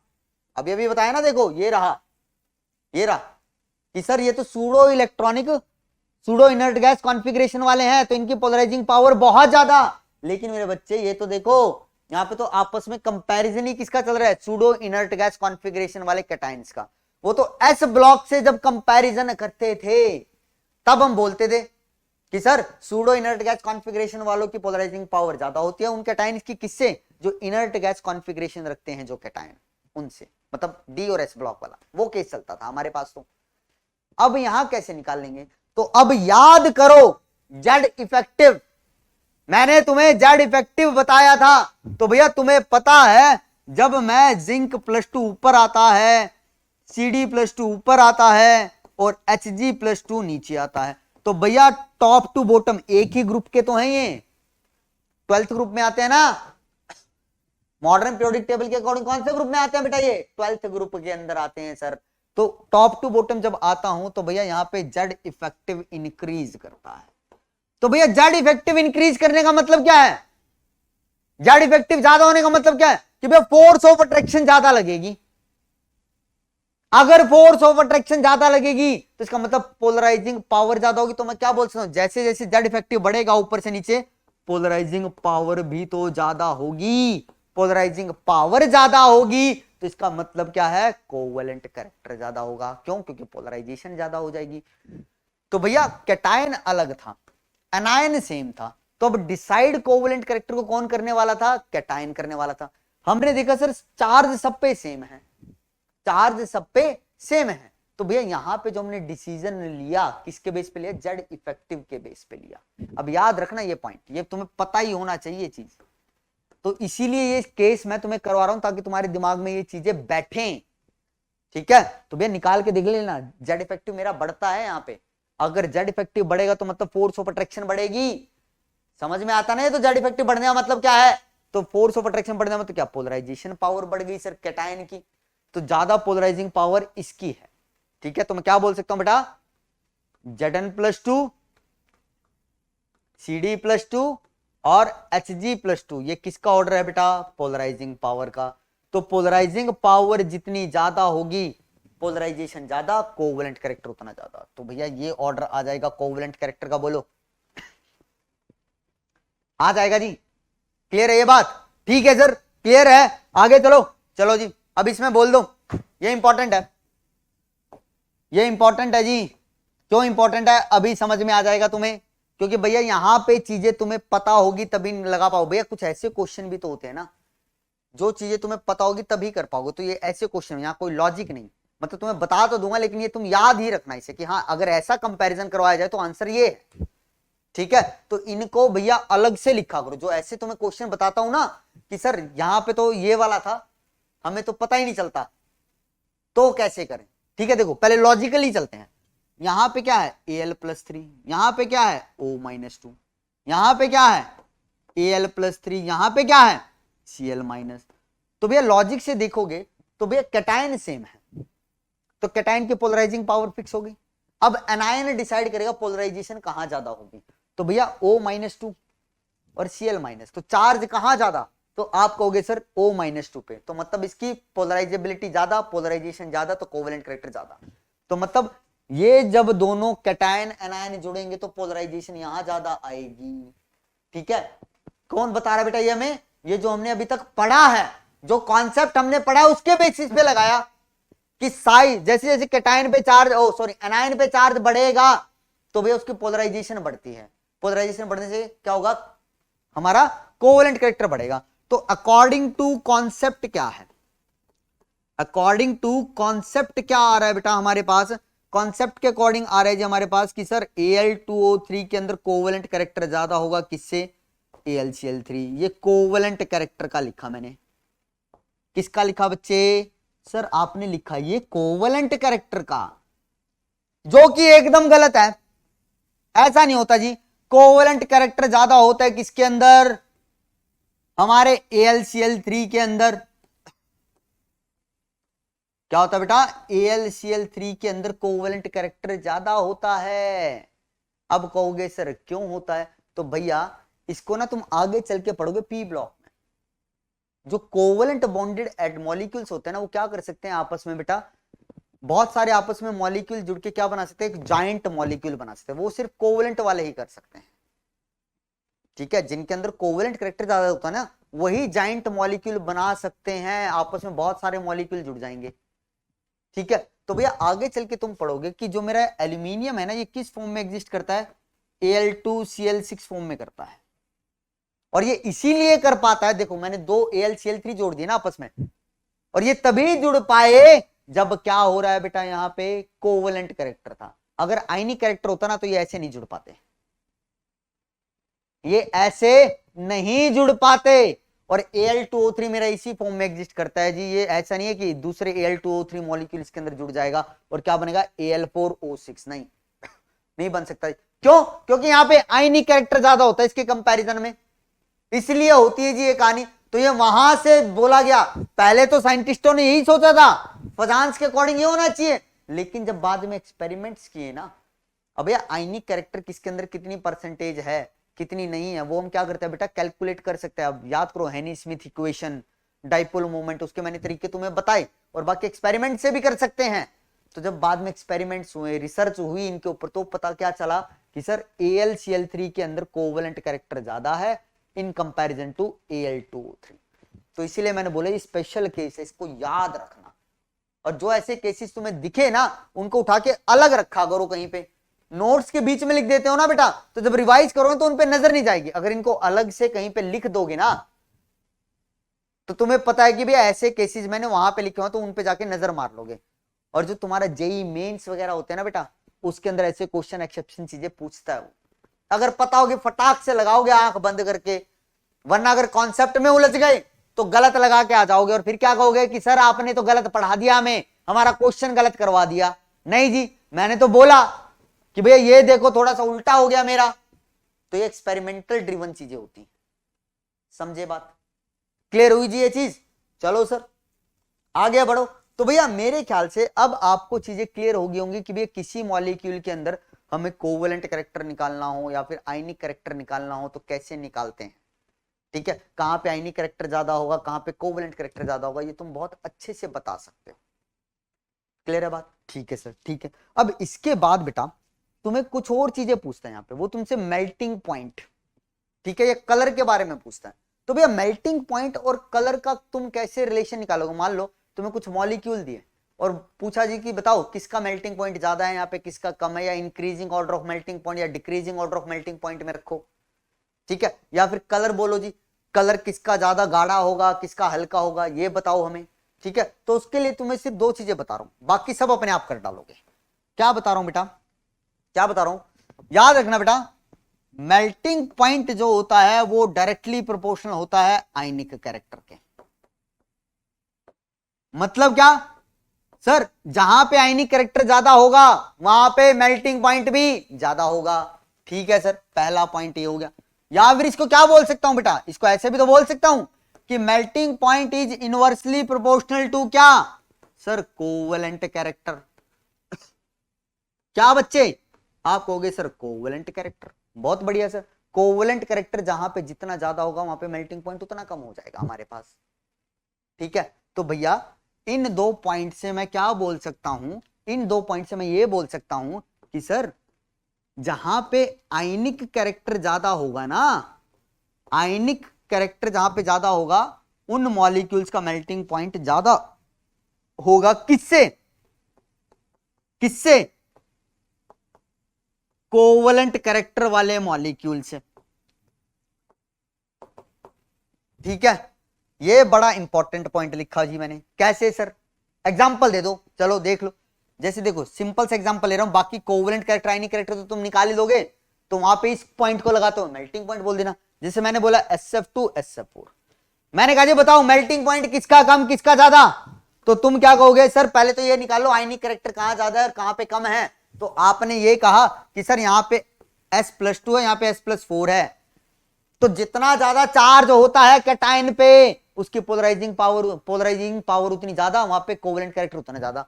तो तुम कहोगे कि सर कोवेलेंट कैरेक्टर ये है, मतलब कोवेलेंट कैरेक्टर जिसमें ज्यादा उसका मेल्टिंग पॉइंट क्या हो जाएगा बेटा, कम हो जाएगा। तो मैं क्या बोल सकता हूं सर, SF2 का मेल्टिंग पॉइंट ज्यादा है किससे, SF4 के मेल्टिंग पॉइंट से। इस पॉइंट से देख लो, इस पॉइंट से। अगर भैया यहाँ पे कोवेलेंट कैरेक्टर ज्यादा, इसका मतलब क्या, यहाँ आयनिक कैरेक्टर ज्यादा है, तो आयनिक कैरेक्टर वाले का क्या होता है, मेल्टिंग पॉइंट ज्यादा होता है। क्योंकि आयंस जो होते हैं, एक मान लो 2 आयन ये जुड़े हुए हैं, ये 2 आयन क्या कर रहे होंगे, अपने बगल वाले आयंस को क्या कर रहे होंगे बेटा, ज्यादा फोर्स ऑफ अट्रैक्शन दे रहे होंगे, क्योंकि चार्ज है ना वहां पे, और चार्ज क्या करता है, दूसरे चार्ज को अट्रैक्ट करेगा जी अपनी तरफ, वहां पे फोर्स ऑफ अट्रैक्शन ज्यादा होगी। और जहां पे कोवेलेंट कैरेक्टर आता है ना बेटा, वहां पे 2 मॉलिक्यूल्स के बीच में जो फोर्स ऑफ अट्रैक्शन होती है ना, वो नॉर्मली कौन सी होती है बेटा, हमारे पास वंडरवॉल होती है। कौन सी होती है, वंडरवॉल। और वंडरवॉल फोर्स ऑफ अट्रैक्शन सबसे कमजोर अट्रैक्शन है। एक मॉलिक्यूल ये है कोवेलेंट मॉलिक्यूल, एक ये है, तो इनके बीच में जो फोर्स ऑफ अट्रैक्शन है वो वंडरवॉल है। एक आयनिक ये है, एक आयनिक मॉलिक्यूल है, इनके बीच में क्या है, इलेक्ट्रोस्टैटिक फोर्स ऑफ अट्रैक्शन है। तो जितनी स्ट्रॉन्ग फोर्स ऑफ अट्रैक्शन होगी मॉलिक्यूल्स के बीच में, उसको इतना ही तो मुझे ज्यादा हीट करना पड़ेगा मेल्ट करने के लिए।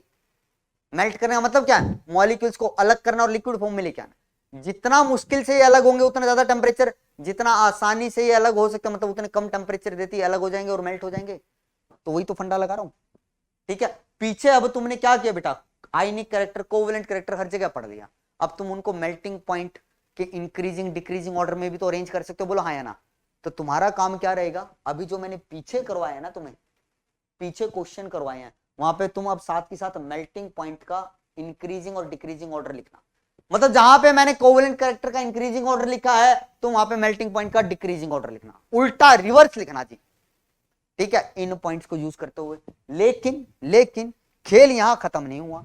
देखो मैंने क्या बोला, मैंने ये बोला आपको कि भैया जो आयनिक बॉन्ड या आयनिक कैरेक्टर वाले मॉलिक्यूल हैं, आयनिक कैरेक्टर वाले जो मॉलिक्यूल हैं उनका मेल्टिंग पॉइंट ज्यादा होता है किससे, ऐसे मॉलिक्यूल जिनके अंदर कोवेलेंट कैरेक्टर ज्यादा होता है। बोलो बोलो मेरे बच्चे, मैंने यही तो बोला। लेकिन ये वाला रूल मेरा कुछ जगहों पे फेल हो जाता है। कहां कहां पे फेल हो जाता है सर, अगर मान लो मैंने कंपैरिजन करवाया डायमंड से, ठीक है, मैंने क्या कंपैरिजन करवाया कार्बोरंडम से। कार्बोरंडम क्या होता है मैं बताता हूं, Al2O3 कार्बोरंडम है जी, ठीक है। या फिर करवाया सिलिकॉन कार्बाइड से, इसको क्या बोलते हैं, सिलिकॉन कार्बाइड से, ठीक है। या फिर क्या बोल सकता हूं बेटा मैं, एक और होता है जी हमारे पास जिसको हम क्या बोलते हैं B4C। ये क्या है बेटा मेरे पास, बोरोन कार्बाइड। बोरोन कार्बाइड है जी हमारे पास, ठीक है, ये बोरोन कार्बाइड है। एक और होता है जी हमारे पास जिसे हम क्या बोलते हैं BNX। ये होता है क्या, इसको हम क्या बोलते हैं बेटा, बोरोन नाइट्राइड। ठीक है, ये ऐसे कोवलेंट कंपाउंड हैं, ये ऐसे कोवलेंट कंपाउंड हैं जिनका मेल्टिंग पॉइंट, कोवलेंट कंपाउंड होने का मतलब क्या, यहां पे कोवलेंट कैरेक्टर ज्यादा होगा जी बॉन्ड में। ठीक है, समझ रहे हो ना, तो मैं लिख देता हूं कि ये ऐसे कंपाउंड है जहां पे कोवलेंट कैरेक्टर ज्यादा है आयनिक से, तो ये कोवलेंट कंपाउंड हो गए। तो इन कोवलेंट कंपाउंड का, कोवलेंट कंपाउंड ही लिखो, इन कोवलेंट कंपाउंड का जो मेल्टिंग पॉइंट है ना बेटा, हमेशा ज्यादा होगा किसी भी आयनिक कंपाउंड से, बस इनको याद रखना। बाकी हर जगह तो ये वाला केस लगेगा, सिर्फ यहां पे कहानी बदल जाएगी। अब कुछ बच्चों के दिमाग में डाउट आ रहा होगा क्या, कि सर आपने तो यहां पे Al2O3 को कोवलेंट बोल दिया, पीछे तो आप उसको आयनिक बोल के आए थे। तो भैया वहां पे मैंने कंपैरिजन के फॉर्म में बोला था। मैंने क्या बोला, मैं क्या बोलता हूं कि भैया मुझे केमिस्ट्री कम आती है, इसका मतलब क्या, मैं किसी की कंपैरिजन बोल रहा हूं। यहां पे एक आदमी खड़ा, मैंने कहा जी इससे कम आती है केमिस्ट्री मुझे, ठीक है, लेकिन जब मैं दूसरे से कंपैरिजन करने लगा तो इसका मतलब क्या हुआ, मैं ये भी तो कह सकता हूं कि भैया उससे ज्यादा आती है। तो कंपैरेटिवली बोल रहा था वहां पे कि AlCl3 और Al2O3 में देखूंगा तो कोवलेंट कैरेक्टर किसमें ज्यादा है, AlCl3 में ज्यादा है, Al2O3 में कम है। तो इसका मतलब ये नहीं हुआ कि Al2O3 आयनिक बन गया। हम तो कैरेक्टर की बात कर रहे थे कंपैरिजन की थ्रू, कि भाई कहां पे कम है कहां पे ज्यादा, लेकिन ये होता कोवलेंट ही है। और इसका नाम क्या होता है, कार्बोरंडम होता है। क्या होता है बेटा, कार्बोरंडम होता है। समझ में? तो इनका मेल्टिंग पॉइंट क्या होता है बेटा, हमारा आयनिक कंपाउंड से भी ज्यादा होता है, जहां पे मतलब आयनिक कैरेक्टर ज्यादा होगा। तो बस इनको बेटा, डायमंड को तो बोलते ही क्या तुम, one of the hardest material on earth, सबसे ज्यादा हार्ड होता है जी हमारे पास, और इसका मेल्टिंग पॉइंट भी सबसे ज्यादा है। मेरे ख्याल से इसका 1400 या 1500 डिग्री सेल्सियस है, बहुत ज्यादा होता है जी, हद पार होता है। ठीक है, तो इस पॉइंट को याद रखना। मैं फिर बोल रहा हूं बेटा, जनरली टीचर्स ये नहीं बताते हैं, वो सीधा सीधा क्या बोलते हैं कि आयनिक कंपाउंड्स का मेल्टिंग पॉइंट ज्यादा होता है कोवेलेंट से, लेकिन बात तुम्हारी यहां पे आके अटक जाएगी, लटक जाओगे जी अगर ये बात नहीं पता होगी। और जो तुम्हारा क्या होता है, जेईई मेन होता है ना, उसके अंदर वो ऐसी चीजें फेंकता है, तुम्हारे सामने डालेगा वो। समझ में? तो मेल्टिंग पॉइंट का ट्रेंड कैसे निकालना है, कोवेलेंट कैरेक्टर आयनिक कैरेक्टर, समझ में आया? ठीक है सर, अब देख लेते हैं कलर का, कि सर कलर का कैसे पता लगाएंगे, ये तो बता दो। ठीक है सर, कलर का देखो, मतलब कलर किसका ज्यादा गाढ़ा होगा, ज्यादा हल्का होगा, तो कलर की इंटेंसिटी की बात कर रहा हूं, कलर की इंटेंसिटी की बात कर रहा हूं। ठीक है, तो भैया इसको याद रखो, जो हमारा क्या होता है बेटा, किसी भी कंपाउंड की कलर इंटेंसिटी होती है, वो क्या होता है बेटा, डायरेक्टली प्रोपोर्शनल होती है उसके कोवेलेंट कैरेक्टर के। मतलब क्या, जितना ज्यादा कोवेलेंट कैरेक्टर होगा किसी भी मॉलिक्यूल के अंदर, वहां पे उसका कलर उतना ज्यादा इंटेंस होगा। जनरली कोवेलेंट कंपाउंड क्या मिलते हैं मुझे, कलर्ड मिलते हैं। जनरली कोवेलेंट कंपाउंड क्या मिलते हैं, कलर्ड मिलते हैं। NaCl आयनिक है, सफेद कलर का होता है, व्हाइट कलर होता है जी। ठीक है, बाकी जो होते हैं वो रंगीन मिलेंगे तुम्हें कोवेलेंट कंपाउंड, लाल पीले नीले, ये ऐसे मिलते हैं तुम्हें। ठीक है, और वो कैसे देखते हैं, कलर इंटेंसिटी से। जैसे एग्जांपल देता हूं, मान लो मैंने बोला AgF, AgCl, AgBr, AgI, तो मैं पूछता हूं कि बताओ, जब मैं लेफ्ट टू राइट जाता हूं, जो कलर की इंटेंसिटी है वो ज्यादा होगी या कम होगी?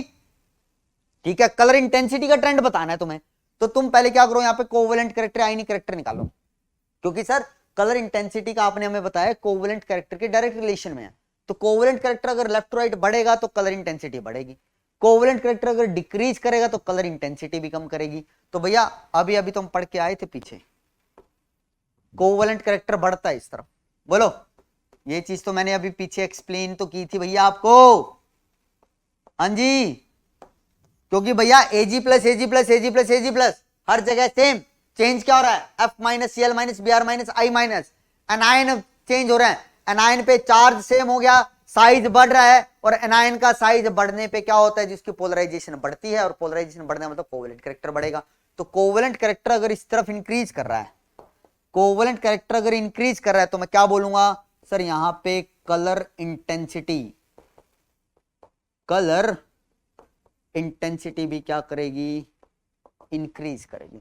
तो भैया एजीएफ का कोई कलर नहीं होता, एजीसीएल क्या होता है बेटा, मेरे पास लाइट व्हाइट कलर के होते हैं, थोड़े थोड़े हल्के हल्के दिखते हैं, ठीक है, क्या होते हैं, व्हाइट कलर के, या फिर लगा लो ये क्या होते हैं, येलो, थोड़े थोड़े से हल्के हल्के, क्या दिखे तुम्हें, जैसे होता है ना गंदला पानी होता है मिट्टी से कलर, वैसे एजीबीआर का होता है पेल येलो होता है, एजीआई के जो प्रिसिपिटेट बनते हैं बेटा इनके, ठीक है, एजीसीएल, एजीबीआर, एजीआई, एजीएफ का तो कोई कलर ही नहीं होता, कलरलेस होता है, एजीसीएल व्हाइटिश से होते हैं थोड़े, एजीबीआर पेल येलो होते हैं, एजीआई डार्क येलो होते हैं। तो देखो कलर इंटेंसिटी बढ़ती जा रही है हमारे पास, तो किससे रिलेट किया मैंने, कोवेलेंट कैरेक्टर से। तो कहीं पे अगर तुमसे कलर इंटेंसिटी का ऑर्डर पूछे तो तुम वहां पे इस वाले फैक्टर को लगा लेना। तो देखो फजान्स रूल हमें कितनी चीजें बता रहा है, कोवेलेंट कैरेक्टर बताया, आयनिक कैरेक्टर बताया, मेल्टिंग पॉइंट बताया, और कलर इंटेंसिटी भी हम उसी से तो कर रहे हैं, पोलराइजेशन से तो सारी चीजें चल रही हैं हमारे पास। बोलो समझ में आई बात, क्लियर है ये चीज। अब नेक्स्ट एप्लीकेशन पे बढ़ते हैं जी। ये है जी नेक्स्ट एप्लीकेशन किसकी, फजान्स रूल की, thermal stability, one of the important most important application of फजान्स rule. एक मिनट,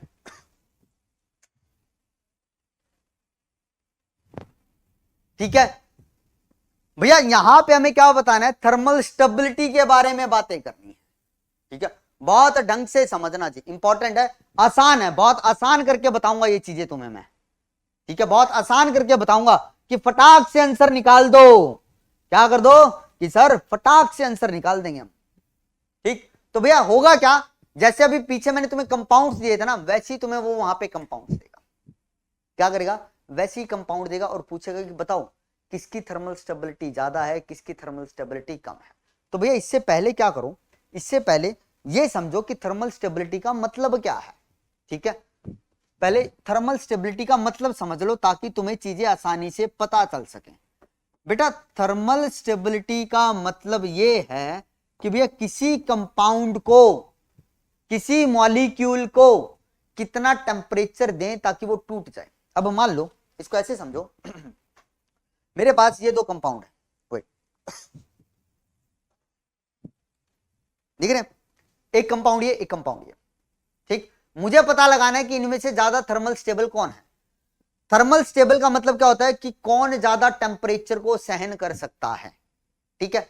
इसको मैंने 50 डिग्री सेल्सियस टेम्परेचर दिया, मतलब इसको मैं हीट करने लगा, करता रहा, जैसे ही 50 डिग्री सेल्सियस पे पहुंचा ये कंपाउंड टूट गया। मतलब इसकी लिमिट क्या है कि ये सिर्फ 50 डिग्री सेल्सियस टेम्परेचर को ही सहन कर सकता है, उससे ज्यादा नहीं। लेकिन जब मैं इस कंपाउंड की बात करता हूं या इस मॉलिक्यूल की बात करता हूं, इसको हीट कर रहा हूं, टेम्परेचर 40 हुआ, 50 हुआ, 60 हुआ, 70 हुआ, 100 हो गया, ये 100 पे जाके टूटा। तो भैया इन दोनों कंपाउंड में से ज्यादा टेम्परेचर किसने सहन किया, कहोगे जी इसने किया, तो इसकी थर्मल स्टेबिलिटी ज्यादा है, ये ज्यादा टेम्परेचर सहन कर पा रहा है, इसकी थर्मल स्टेबिलिटी क्या है, कम है। मतलब क्या कि भैया जो ज्यादा से ज्यादा टेम्परेचर को सहन कर ले उसकी थर्मल स्टेबिलिटी सर ज्यादा होती है, जो थोड़े से टेम्परेचर पे ही टूट जाए उसकी थर्मल स्टेबिलिटी कम होती है। सर बोलो बात समझ में आई, ठीक है सर। तो थर्मल स्टेबिलिटी का मतलब क्या बेटा, थर्मल स्टेबिलिटी का मतलब मैं ऐसे लिख देता हूं, जो, अब कहोगे सर हिंदी में लिख रहे हो, भैया हिंदी बना पाऊंगा इतनी जल्दी में, अंग्रेजी नहीं आती इतनी ज्यादा मुझे, जो ज्यादा से ज्यादा क्या टेम्परेचर लिख रहा हूं, तापमान नहीं लिख रहा कभी सर, अब इसको भी हिंदी में लिखो, नहीं, जो ज्यादा से ज्यादा टेम्परेचर क्या करे, सहन कर ले उसकी थर्मल स्टेबिलिटी, मतलब टीएस, इसको शॉर्ट फॉर्म में टीएस लिखूंगा मैं, ठीक है, उसकी थर्मल स्टेबिलिटी क्या होगी, ज्यादा होगी। बोलो जी समझ में आई कहानी बेटा, क्या बोल दिया मैंने, हाँ जी सर समझ में आ गई। तो भैया अब डिसाइड कैसे करेंगे कि किसकी थर्मल स्टेबिलिटी ज्यादा किसकी कम? तो भैया उसके लिए हमने क्या किया, हमने आयनिक कंपाउंड को दो पार्ट्स में डिवाइड कर लिया। ठीक है, आयनिक पार्ट को दो पार्ट्स में, anionic part having polyatomic anion and anionic part है मोनोएटॉमिक आयन। ठीक है भैया, देखो देखो जब मैं आयनिक कंपाउंड की बात करता हूं तो वहां पे एक कैटायन होता है, एक एनायन होता है। कैटायन हमेशा तुम्हें क्या मिलेगा, सिंगल कैटायन मिलेगा। सिंगल कैटायन का मतलब क्या बोल रहा हूं बेटा, एक ही एलिमेंट का। ठीक है, ग्रुप ऑफ कैटायन नहीं मिलता है, सिंगल कैटायन मिलता है। ठीक है, हमें एनायन के ऊपर फोकस करना है कि एनायन कैसा है। एनायन मेरा पॉलीएटॉमिक है। ठीक है, एनायन मेरा पॉलीएटॉमिक है या मोनोएटॉमिक? पॉलीएटॉमिक एनायन कौन से होते हैं, जैसे मान लो मैंने लिखा जी CO3 2 minus, HCO3 minus, NO3 minus, SO4 minus, PO4 minus 3, ClO4 minus. ये सारे क्या है, पॉली एटॉमिक एनायन है, मतलब बहुत सारे एटम हैं और उनके ऊपर नेगेटिव चार्ज है, इनको बोलते हैं पॉली एटॉमिक एनायन। ठीक है, और या एनायनिक पार्ट कैसा हो बेटा, मोनोएटॉमिक हो। मोनोएटॉमिक का मतलब जैसे F माइनस O माइनस 2, तो यहां पे क्या है बेटा, या फिर और क्या बोल सकता हूं बेटा, मान लो H माइनस आ जाए, या फिर क्या आ जाए बेटा, या फिर क्या आ जाए, मान लो N माइनस 3, P माइनस 3। ठीक है, या फिर क्या आ जाए बेटा हमारे पास, या फिर क्या आ जाए S माइनस 2। यहां पे क्या बेटा देखो, एक ही एटम है ना हर जगह, और उसके ऊपर नेगेटिव चार्ज है, वो नेगेटिव चार्ज -1 -2 -3 कुछ भी हो सकता है, तो इनको बोलते हैं मोनोएटॉमिक। मोनोएटॉमिक का मतलब जो एक एटम से बने हों, पॉलीएटॉमिक का मतलब बहुत सारे एटम से बने और उनके ऊपर नेगेटिव चार्ज हो। तो इस तरीके से मैंने इनका डिवीजन कर लिया। ठीक है, क्योंकि अब इस डिवीजन के बेसिस पे मैं क्या करूंगा बेटा, इनकी थर्मल स्टेबिलिटी को एक्सप्लेन करूंगा। समझ में? चलो जी, तो सबसे पहले देखते हैं बेटा हम कौन सा, यहां पे तो देखो, तुम यहां पे देख पा रहे हो कि यहां पे जो मैंने क्या लिया बेटा, एनायन लिया है, हर जगह क्या है, पॉलीएटॉमिक, पॉलीएटॉमिक, पॉलीएटॉमिक। ठीक है, तो यहां पे बेटा हम बात कर रहे हैं किसकी, जब हमारे पास पॉली एटॉमिक एनायन हो। ठीक है, तो पॉलीएटॉमिक एनायन के केसेस में जो थर्मल स्टेबिलिटी होती है ना, वो इनवर्सली प्रोपोर्शनल होती है किसके बेटा, पोलराइजेशन के। मतलब पोलराइजेशन जितनी ज्यादा होगी जिस कंपाउंड में, वहां पे थर्मल स्टेबिलिटी उतनी कम हो जाएगी। समझ रहे हो? और बेटा पोलराइजेशन तो देखनी आती है सर हमें, तो ये वाला पॉइंट कब लगाना है बेटा, जब तुम्हें ये लगे कि भैया जिन मॉलिक्यूल्स के अंदर वो कंपैरिजन करवा रहा है वहां पे क्या है, मेरे पास पॉलीएटॉमिक एनायन है। तो यहां पे देखो जी, मैं एक एक्सप्लेन कर देता हूं, बाकी सब तुम आसानी से कर लो। जैसे ऊपर वाला Li2CO3, Na2CO3, K2CO3, RbCO3 और CH2CO3, ये 2 आएगा यहाँ पे, Rb2CO3। ठीक है, तो क्या हो रहा है देखो, इस वाले को एक्सप्लेन कर रहा हूं। ठीक, तो यहां पे मैंने ऐसे लिखा बेटा Li प्लस और इसके नीचे CO3 माइनस 2। यहां पे क्या लिखा बेटा, Na प्लस CO3 माइनस 2। यहां क्या लिखा बेटा, K प्लस CO3 माइनस 2। यहां पे Rb प्लस CO3 माइनस 2 और यहां पे CS प्लस CO3 माइनस 2। ठीक, तो भैया तुमने देखा कि सर यहां पे तो पॉलीएटॉमिक एनायन है, वाह वाह वाह वाह वाह वाह, बहुत बढ़िया सर, बहुत बढ़िया। अब ये वाला कॉन्सेप्ट लगा दो कि सर जहां पे पोलराइजेशन ज्यादा हो जाएगी वहां पे थर्मल स्टेबिलिटी कम होती चलेगी। तो एक बात बताओ मेरे बच्चे, यहां पे अलग क्या है, कैटायन है, Li plus K plus Rb plus caesium plus. तो भैया Li प्लस से सीजियम प्लस की तरफ जब मैं जाऊंगा तो साइज क्या करेगा, आप कहोगे सर साइज तो इंक्रीज करेगा इनका।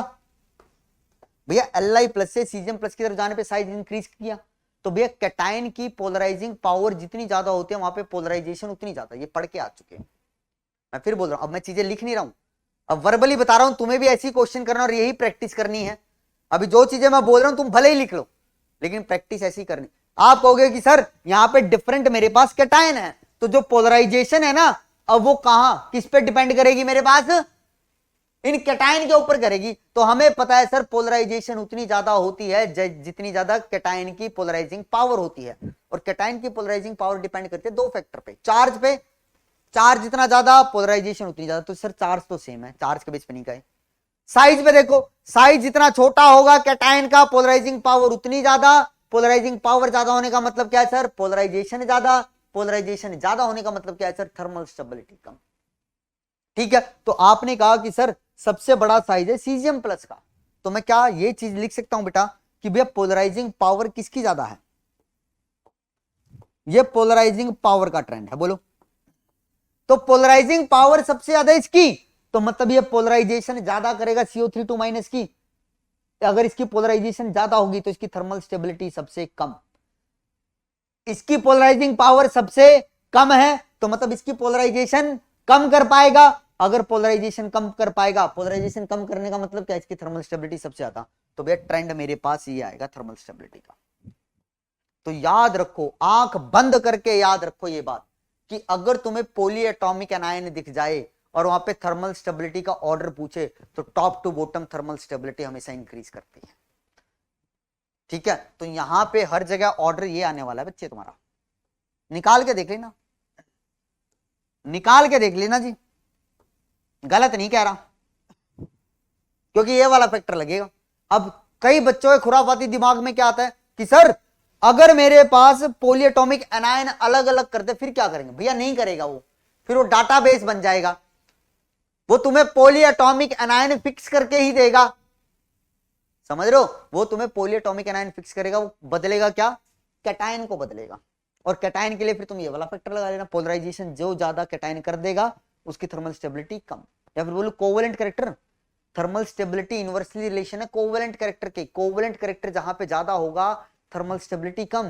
तो भैया कोवेलेंट कैरेक्टर का भी तो ऑर्डर लिख सकता हूं मैं यहाँ पे। क्या लिखोगे कि सर इसकी पोलराइजिंग पावर ज्यादा है तो इसको ज्यादा पोलराइज करेगा, तो यहाँ पे कोवेलेंट कैरेक्टर ज्यादा। तो कोवेलेंट कैरेक्टर ज्यादा है तो देखो थर्मल स्टेबिलिटी कम है। तो मैं यहाँ पे ऐसे भी लिख देता हूं बेटा, इनवर्स के अंदर कोवेलेंट कैरेक्टर भी देख लो चाहे तुम। अब वो तुम्हारी मर्जी है, मैंने हथियार तुम्हें दे दिए हैं बेटा, तुम्हें हथियार मैं सब दे रहा हूं। अब चलाने कब कौन सा है वो तुम पे डिपेंड है। भाई चलाना तो तुम्हें ही सीखना है ना, मैं तो चलाना सिखा रहा हूं। अब तुम कितनी प्रैक्टिस करके इनको चलाना सीखते हो वो डिसाइड करेगा कि भैया इन क्वेश्चन का तुम किस तरीके से गला काटोगे। गला ही काटना है जी इनका। ये सोच के आते हैं तुम्हारे सामने कि तुम जवाब नहीं दे पाओगे, और तुम्हें क्या कहना है कि भैया हमें जवाब पता है, हमें आता है। समझे बात? क्लियर है ये चीज? तो भैया पॉली एटॉमिक एनायन मैंने तुम्हें बता दिए थे कौन कौन से होते ये। अब कोई भी आ जाए इनके साथ तो तुम क्या लगाओगे बेटा कॉन्सेप्ट? सर ये वाला लगाएंगे, ये वाला लगाएंगे सर। बोलो समझ में आई कहानी? हाँ जी क्लियर है? ठीक है सर, ठीक है ठीक है, आगे बढ़ो सर, आगे बढ़ो।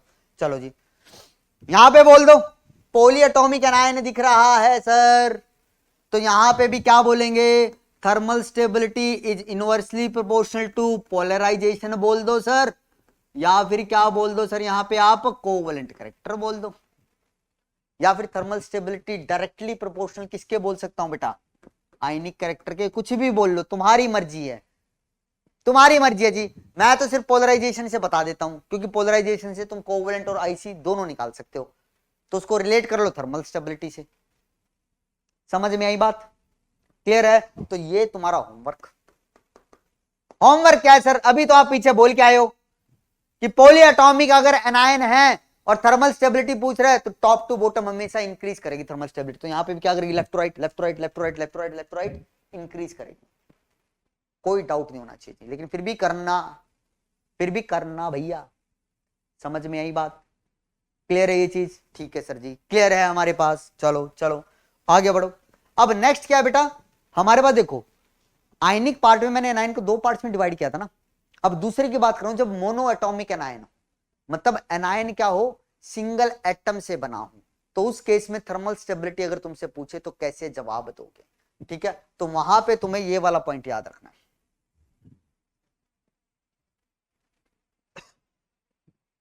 ये वाला पॉइंट तुम लोग क्या करोगे? वहां पे याद रखोगे। क्या बोल रहे बेटा? फॉर मोनोटॉमिक एनायन कंपाउंड्स की जो थर्मल स्टेबिलिटी होती है वो क्या होता है? डिपेंड करती है किस पे? लैटिस एनर्जी के ऊपर। किस पे डिपेंड करेगी मेरे बच्चे? लैटिस एनर्जी के ऊपर डिपेंड करेगी सर। ठीक है, कैसे करेगी सर ये तो बताओ। तो भैया देखो लैटिस एनर्जी क्या होती है मैं डिफाइन कर चुका हूं, लेकिन मैंने फिर भी लिखी ताकि तुम्हें फिर से याद आ जाए, वरना कुछ बच्चों का दिमाग होता है ना भूल जाते हैं सर, हमें भूलने की बीमारी है सर, हम गजनी हैं। चलो जी देखो, तो यहां पे क्या लिख रहा हूं बेटा, थर्मल स्टेबिलिटी और लैटिस एनर्जी में क्या रिलेशन होगा। तो भैया याद रखो जो थर्मल स्टेबिलिटी है ना, ठीक है। अब देखो लैटिस एनर्जी को कैसे डिफाइन किया था मैंने, फोर्स ऑफ अट्रैक्शन की फॉर्म में भी कर सकते हैं, मतलब रिलीज एनर्जी की फॉर्म में भी कर सकते हैं, और गिवन एनर्जी की फॉर्म में भी कर सकते हैं। समझ रहे हो बात? ठीक है, तो भैया यहां पे क्या बोल रहा हूं, जो थर्मल स्टेबिलिटी है वो डायरेक्टली प्रोपोर्शनल है किसके बेटा, लैटिस एनर्जी के। लैटिस एनर्जी के डायरेक्टली प्रोपोर्शनल होगी। एक मिनट पानी पी लेता हूं बेटा।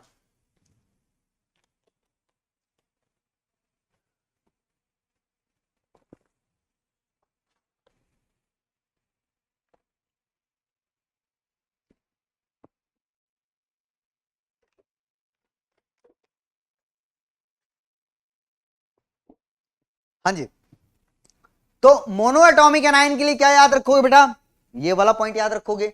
तुम्हें अब लैटिस एनर्जी निकालनी आती है कि लैटिस एनर्जी कहां ज्यादा होते हैं कहां कम होते हैं, इसके भी फैक्टर्स मैंने तुम्हारे साथ डिस्कस किए थे ना, याद है ना मेरे बच्चे? हाँ जी सर याद है। चलो क्वेश्चंस पे आओ आप। तो ये देखो जी क्वेश्चन ऊपर वाला, HF, HCl, HBr, HI thermal stability का ऑर्डर बताना है। तो पहले तो ये देखो कि यहाँ पे जो एनायन है वो पोलिएटॉमिक है या मोनोएटॉमिक है, तो आप कहोगे सर मोनोएटॉमिक है, F minus, Cl minus, Br minus, I minus.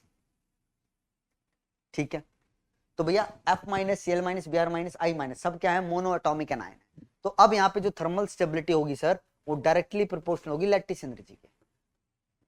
ठीक है, मतलब लैटिस एनर्जी जहां पे ज्यादा होगी थर्मल स्टेबिलिटी उतनी ज्यादा। लैटिस एनर्जी किस पे डिपेंड करती है सर, चार्ज ऑन आयन के ऊपर। ठीक है, चार्ज जितना ज्यादा होगा आयन्स पे, फोर्स ऑफ अट्रैक्शन उतनी ज्यादा लैटिस एनर्जी निकलेगी सर। आई बात समझ में? ठीक है सर, चार्ज सेम हो जाए फिर क्या बेटा, इंटरन्यूक्लियर डिस्टेंस जितना ज्यादा होगा आयंस के बीच में लैटिस एनर्जी उतनी कम। क्यों सर? क्योंकि फोर्स ऑफ अट्रैक्शन कम हो गई है सर, याद है ना? हाँ जी सर याद है। लैटिस एनर्जी के लिए याद करो मैंने क्या बोला था, डायरेक्टली प्रोपोर्शनल किसके, चार्ज ऑन आयंस के, चार्ज ऑन आयंस के। और लैटिस एनर्जी इनवर्सली प्रोपोर्शनल थी किसके बेटा, R plus plus R minus के। और इसको मैंने क्या बोला था, इंटरन्यूक्लियर डिस्टेंस बोला था। तो तुम यहाँ पे देख सकते हो प्लस प्लस प्लस प्लस, आपको सर चार्ज तो सेम है तो इंटरन्यूक्लियर डिस्टेंस देखो तो भैया H प्लस का साइज तो हर जगह फिक्स हो गया सर, लेकिन F माइनस से I माइनस की तरफ अगर मैं जाता हूं तो क्या कर रहा है बेटा, एनायन का साइज बढ़ रहा है। एनायन का साइज बढ़ रहा है तो इसका मतलब क्या है सर, R प्लस और R माइनस की वैल्यू बढ़ेगी। अगर R प्लस R माइनस की वैल्यू बढ़ेगी बेटा तो लैटिस एनर्जी कम होगी। लैटिस एनर्जी कम होने का मतलब क्या है, थर्मल स्टेबिलिटी कम होगी। और ये तो मैंने एक्सप्लेन भी किया था तुम्हें वहां पे लैटिस एनर्जी में, ये वाला एग्जांपल तो याद करो। इसकी R1 मान ली थी मैंने, इस F नेगेटिव की R1 मानी थी, इसकी R2, R3, R4, फिर मैंने बोला था क्या, R प्लस और R4 की वैल्यू सबसे ज्यादा तो उसकी लैटिस एनर्जी सबसे कम। ठीक है, तो मैं क्या बोल सकता हूं, थर्मल स्टेबिलिटी का ये ऑर्डर होगा जी हमारे पास। तो भैया थर्मल स्टेबिलिटी इस तरफ घट रही है तो मतलब लैटिस एनर्जी भी कम हो रही होगी सर। ठीक है, यहां पे बोलो तो पहले तो एनायन पता लगाओ। तो भैया यहां पे -3 चार्ज अब इन पे आ रहा है, ये एनायन है मेरे पास। ठीक है सर, एनायन है आपके पास। अब उसके बाद बोलो तो भैया तुमने देखा कि सब जगह चार्ज तो सेम है, तो चार्ज के बेस पे तो मैं नहीं बोल पा रहा। तो भैया अब क्या होगा, n-3 जो चीज डिफरेंट है उसका साइज देखो। n-3 से जब मैं Bi-3 की तरफ जा रहा हूं तो साइज क्या करेगा बेटा, बढ़ेगा। साइज बढ़ेगा तो इसका मतलब क्या है, R प्लस और R माइनस की वैल्यू क्या होगी बेटा, बढ़ेगी। अगर ये वैल्यू बढ़ेगी तो लैटिस एनर्जी कम, लैटिस एनर्जी कम तो बेटा थर्मल स्टेबिलिटी भी क्या हो जाएगी, कम हो जाएगी सर। ऊपर वाला ही तो ट्रेंड लग गया, तो यहां पे भी क्या होगा बेटा, बोलो समझ में आ रही है ना बेटा? अगर नहीं आ रहा तो लैटिस एनर्जी जाके पढ़ो। तो भैया जो ट्रेंड थर्मल स्टेबिलिटी का लिखा है वही ट्रेंड यहां पे किसका है बेटा, लैटिस एनर्जी का है। यहाँ पे भी वही है, थर्मल स्टेबिलिटी का जो ट्रेंड है वही क्या बेटा, लैटिस एनर्जी का है मेरे बच्चे। बोलो समझ में आई ये कहानी? नहीं पता चला तो लैटिस एनर्जी का जाके देखो दोबारा लेक्चर, क्योंकि तुम्हें इसीलिए बहुत आराम आराम से सारी चीजें मैंने हाथ से लिख लिख के बताई थी, क्योंकि मुझे पता था यहां से क्वेश्चन फ्रेम होते और यहां पे उलझते हो तुम लोग, इसीलिए मैंने वहां पे टाइम लिया था। लैटिस एनर्जी के अंदर मैं एक लेक्चर खा गया, हाइड्रेशन एनर्जी और पोलराइजेशन में एक लेक्चर मैंने खा लिया, तो भैया उसका कुछ तो मुझे रिजल्ट दोगे ना। और भैया रिजल्ट चाहिए, मुझे कुछ नहीं चाहिए, मुझे क्या चाहिए कि भैया एक दिन आप मुझे मैसेज करें, या कहीं पे जब मैं बूढ़ा हो जाऊं, बूढ़ा तो अभी भी हूं, जब मैं बूढ़ा हो जाऊं तुम्हें कहीं पे मिलूं तो तुम कहो कि हाँ सर हम आपसे पढ़े थे और आज हम यहाँ पे IIT करके हम यहाँ पे जॉब कर रहे हैं। उस टाइम पे मुझे कुछ फक्र होगा, खुशी होती है बेटा कि हाँ यार इस बच्चे को मैंने पढ़ाया था, देखो मैं इसे नहीं पहचानता था क्योंकि ये क्या कहाँ होता था, घर पे बैठ के पढ़ाई करता था, लेकिन इसने मुझे पहचाना। और मैं भी यही चाहता हूं, जब आप लोगों का सिलेक्शन हो तो आप मिलने आए, तब मुझे हिम्मत आएगी कि हाँ आप मुझे बताएं सर हम इस बैच में थे, हमने आपसे ये पढ़ा था। मैं ये नहीं कहता कि बेटा सिर्फ मेरी वजह से सिलेक्शन हुआ, टीचर की वजह से सिलेक्शन कभी नहीं होता है।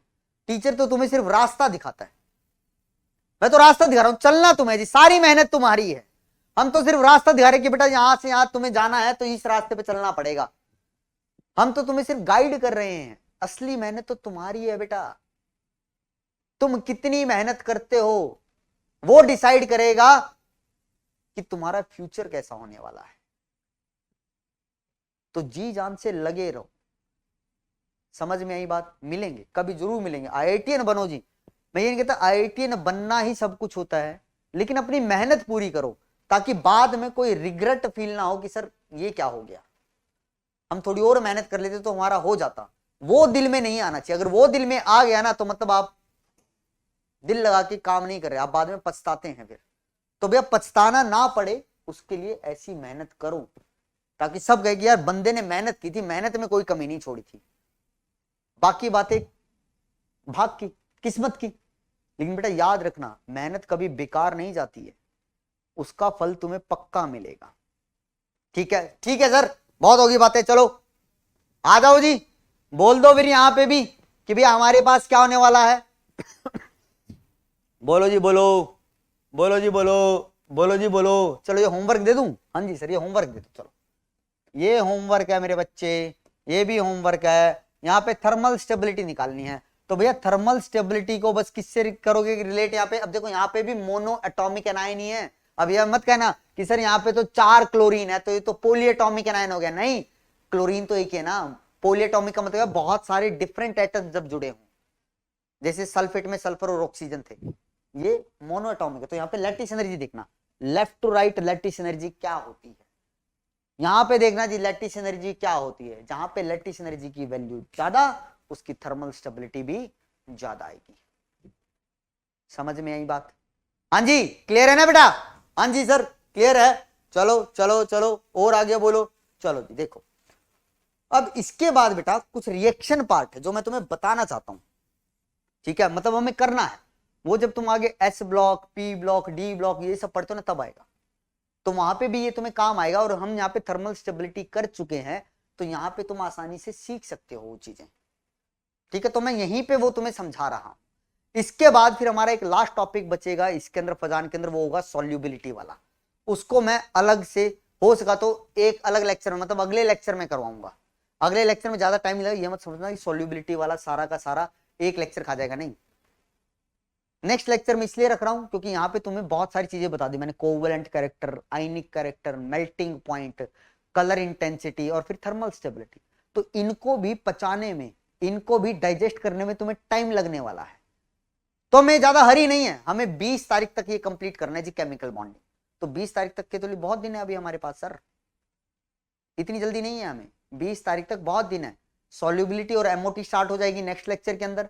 एमओटी ज्यादा नहीं, और चिंता मत कीजिए, एक बच्चे ने कहा सर एमओटी के अंदर दिक्कत होती है, एग्जांपल देना। बेटा चिंता मत करो, तुम्हें एमओटी ऐसी करवा दूंगा मैं, कोई भी क्वेश्चन आ जाए एमओटी का गलत नहीं करके आओगे। एमओटी बहुत आसान है, बहुत इजी है जी, मैं बताऊंगा तुम्हें, उसके अंदर ऐसी ट्रिक्स बताऊंगा, डिटेल में तो कराऊंगा, फिर ट्रिक ऐसी दूंगा तुम्हें, और हर कोई देता होगा तुम्हें, हर जगह तुमने वो ट्रिक देखी होगी।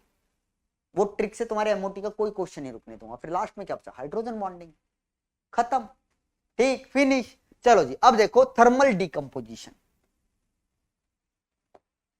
अब थर्मल डीकंपोजिशन पढ़ रहे हैं सर हम। बताओ सर थर्मल डीकंपोजिशन क्या होता है। भैया देखो, जिस मॉलिक्यूल की थर्मल स्टेबिलिटी ज्यादा होती है, इसका मतलब क्या है, वो ज्यादा से ज्यादा टेम्परेचर को सहन कर सकता, मतलब छोटे कम टेम्परेचर पे वो टूटेगा नहीं। जिसकी थर्मल स्टेबिलिटी कम है, इसका मतलब क्या है, वो थोड़ा सा टेम्परेचर दो सर और वो टूट जाएगा, तो मतलब वो थर्मली डिकम्पोज हो गया। तो मैं क्या बोल सकता हूं कि जो मेरे पास थर्मल स्टेबिलिटी है सर, वो इनवर्सली प्रोपोर्शनल है किसके, थर्मल डीकंपोजिशन के। क्या मैं ये बात बोल सकता हूं मेरे बच्चे, बोलो, शॉर्ट फॉर्म में टीडी, क्या ये मैं बात बोल सकता हूं। अब तुमसे क्वेश्चन क्या पूछा जाता है, कोई कंपाउंड दे देगा और तुम्हें कहेगा कि जी बताओ इस कंपाउंड को हीट करने पे कौन सी गैस निकलेगी या कौन से प्रोडक्ट बनेंगे, बता दो जी हमें, बता दो। तो तुम वहां पे कहते हो कि सर ये तो चीजें रटने वाली हो गई सर, कैसे करें। तो भैया देखो, रटना तो है, लेकिन उसको तरीके से अगर सही समझ के किया जाए ना तो बहुत आसानी से हो जाती है। कैसे होती है देखो मैं बताता हूं। पहला, जैसे मैं बता रहा हूं वैसे याद रखना। हम क्या पढ़ रहे हैं बेटा, पहले thermal decomposition of carbonate compound, मतलब ऐसे कंपाउंड, और जो पॉलीएटॉमिक कंपाउंड होते हैं ना बेटा, पॉलीएटॉमिक एनायन वाले कंपाउंड होते हैं, उन्हीं का थर्मल डीकंपोजिशन तुमसे पूछता है। तो पहले किसका पूछ रहे हैं बेटा हम, ऐसा थर्मल डीकंपोज जिसके अंदर कार्बोनेट आयन है। क्या है बेटा, कार्बोनेट आयन है। जैसे मान लो मैंने MCO3 लिया सर, अगर मैं इसको हीट करता हूं तो ये थर्मली डिकम्पोज होकर क्या बनाएगा सर, आप कहोगे सर ये बनाएगा MO प्लस CO2। M क्या है सर, यहाँ पे मेटल है। क्या है बेटा, कोई भी मेटल हो सकती है, मतलब किसी भी मेटल का कार्बोनेट लो, उसको हीट करो तो क्या बनेगा, MO प्लस CO2 बन जाता है।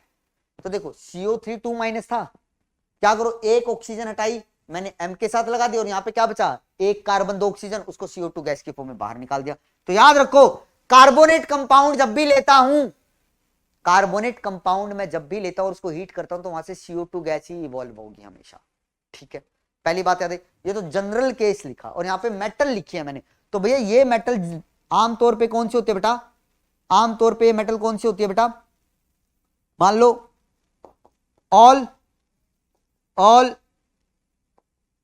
Alkaline earth metal, all alkaline earth metal, या फिर पी ब्लॉक कार्बोनेट्स हो तुम्हारे पास, मतलब पी ब्लॉक के अंदर कोई कंपाउंड कार्बोनेट बना रहा हो तो उसके अंदर भी यही होगा। और साथ में क्या याद रखना बेटा, साथ में तुम्हें एक चीज और याद रखनी है, एंड लिथियम कार्बोनेट, सिर्फ ये। और लिथियम जो होती है बेटा वो कौन सी होती है हमारे पास, अल्कली मेटल होती है। तो देखो सारी अल्कलाइन अर्थ मेटल के कार्बोनेट लूं तो इस तरीके से टूटेंगे। ठीक है, पी ब्लॉक एलिमेंट कोई कार्बोनेट बना रहा है तो वो भी इस तरीके से टूटेगा। लेकिन अल्कली मेटल के जो कार्बोनेट होते हैं उसमें सिर्फ लिथियम कार्बोनेट ही टूटता है, बाकी और कोई नहीं टूटता। वो बहुत ज्यादा थर्मली स्टेबल होते हैं, ये बातें तुम्हें बस याद रखनी है। तो भैया मैं क्या बोल सकता हूं, मान लो मैंने लिया MCO3 और ये M क्या है मेरे पास, बेरिलियम है, मैग्नीशियम है, कैल्शियम है, स्ट्रोंशियम है या बैरियम है। तो अगर मैं इनको हीट करता हूं ना मेरे बच्चे, तो यहां पे क्या बनता है मेरे पास, MO प्लस CO2 बनता है। और ये जो रिएक्शन होती है ना, बेसिकली देखो ये रिएक्शन रिवर्सिबल होती है। क्या होती है बेटा, रिवर्सिबल होती है सर। ठीक है सर, अब मान लो मैंने जैसे लिया PbCO3, तो P ब्लॉक का कार्बोनेट है तो इसको भी कैसे तोड़ दो, लेड के साथ एक ऑक्सीजन लगा दो और ये CO2 गैस निकाल दो सर, बोलो। ठीक है, अगर मैं बात करता हूं Li2CO3 की, हीट करो तो यहां पे क्या बनेगा सर, लिथियम का ऑक्साइड और CO2 गैस निकाल दो। अगर मैंने कहा कि सर Na2CO3 को हीट करो तो क्या लिखो, नो रिएक्शन लिखेंगे सर। क्यों सर, क्योंकि आपने अभी अभी तो कहा सर अल्कली मेटल्स के अंदर सिर्फ और सिर्फ लिथियम का कार्बोनेट ही डिकम्पोज होता है, थर्मली डिकम्पोज होता है, और कोई नहीं होता। बाकी सारे है ना बेटा जितने भी, जैसे मान लो मैंने ये लिखा M2CO3 और यहां पे ये M क्या है, सोडियम, पोटासियम, रुबीडियम और सीजियम। अगर मैं इनको हीट करता हूं तो कोई रिएक्शन नहीं होगी जी। बस ये छोटे छोटे पॉइंट याद रखने हैं तुम्हें। बोलो जी, समझ में आई बात? अब यहां पे तुम्हें एक पॉइंट बताया जाता है। क्या बताया जाता है कि मान लो जैसे मैंने लिखा बैरियम कार्बोनेट, इसको मैं डिकम्पोज जब करता हूं ना बेटा हीट करके, तो क्या बनाता है? बैरियम ऑक्साइड प्लस CO2 बनाएगा सर। ठीक है, और ये जो रिएक्शन है बेटा, ये एट रूम टेम्परेचर पे ही हो जाती है। कहने का मतलब बैरियम कार्बोनेट लो और उसको कमरे में ही छोड़ दो बस, तो रूम टेम्परेचर पे ही वो डिसोसिएट होने लग जाता है, थर्मल डिकम्पोजिशन होने लग जाता है। तो यहां पे हीट की बजाय क्या लिख लो? RT लिख लो। RT का मतलब है रूम टेम्परेचर पे ही रिएक्शन हो रही है।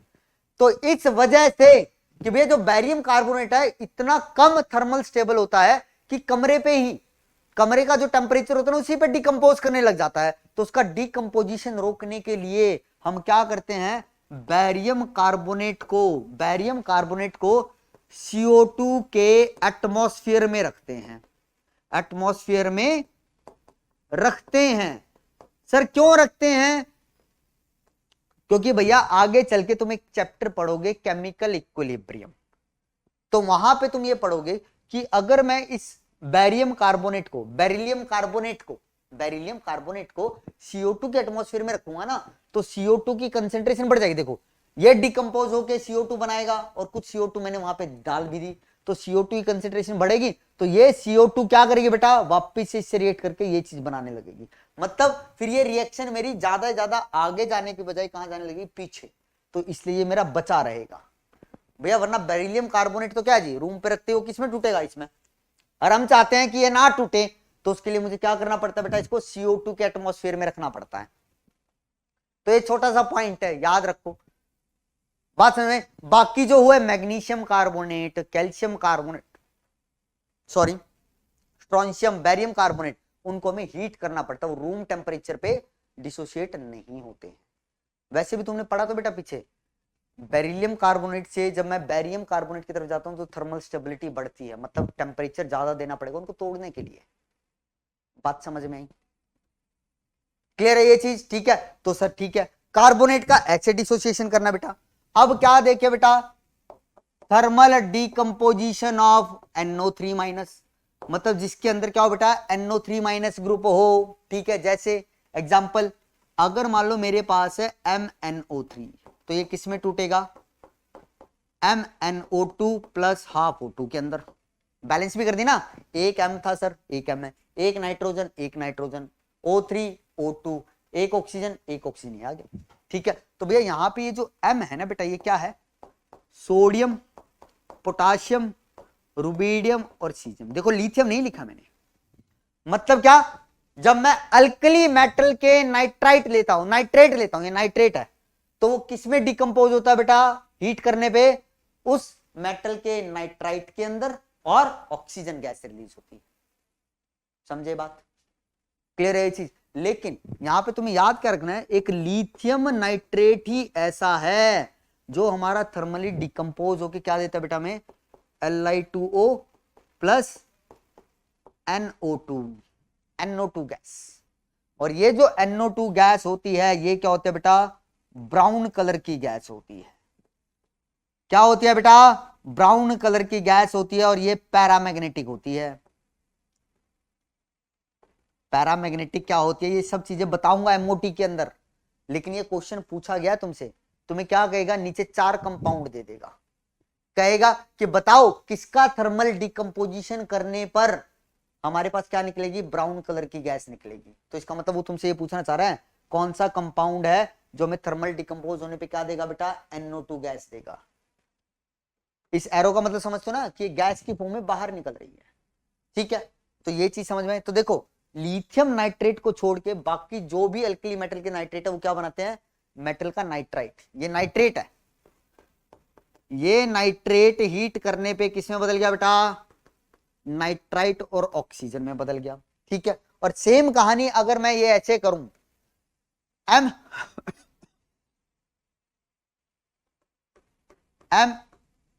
MnO3 का होल ट्वाइस। ठीक है, हीट करो सर तो क्या बनेगा? MO प्लस NO2, ये चीज बनी। और यहां पे ये M क्या है बेटा, ऑल अल्कलाइन अर्थ मेटल है। तो आप कहोगे सर वाह, ये तो हमने पीछे भी रिएक्शन देखी, जरा यहां पे ध्यान दो बेटा। लिथियम नाइट्रेट जो होता है वो क्या करता है, हीट करके लिथियम का ऑक्साइड और NO2 गैस निकालता है। तो सेम कहानी यहां पे भी तो रही है। जब अल्कलाइन अर्थ मेटल के मैंने नाइट्रेट लिए, उनको हीट किया, तो उस मेटल का ऑक्साइड और NO2 गैस निकलेगी। तो ये NO2 गैस भी क्या है बेटा, ब्राउन कलर की है सर। क्या है बेटा, ब्राउन कलर की है और पैरामैग्नेटिक है सर।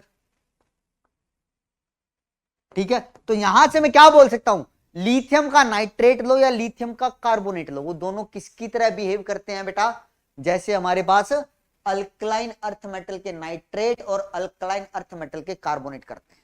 देखो मैंने क्या बोला, अल्कली मेटल के कार्बोनेट डिकम्पोज नहीं करते, कितना भी हीट करो, सिर्फ किसको छोड़ के, लिथियम कार्बोनेट। लिथियम कार्बोनेट अगर डिकम्पोज करते क्या बनता है, लिथियम ऑक्साइड और CO2 gas. Alkaline earth metal के जितने भी क्या हैं कार्बोनेट, सब डिकम्पोज करेंगे और क्या बनाएंगे बेटा, आप कहोगे सर उस मेटल का ऑक्साइड और CO2। तो मतलब लिथियम कार्बोनेट किसकी तरह बिहेव कर रहा है, जैसे अल्कलाइन अर्थ मेटल के कार्बोनेट।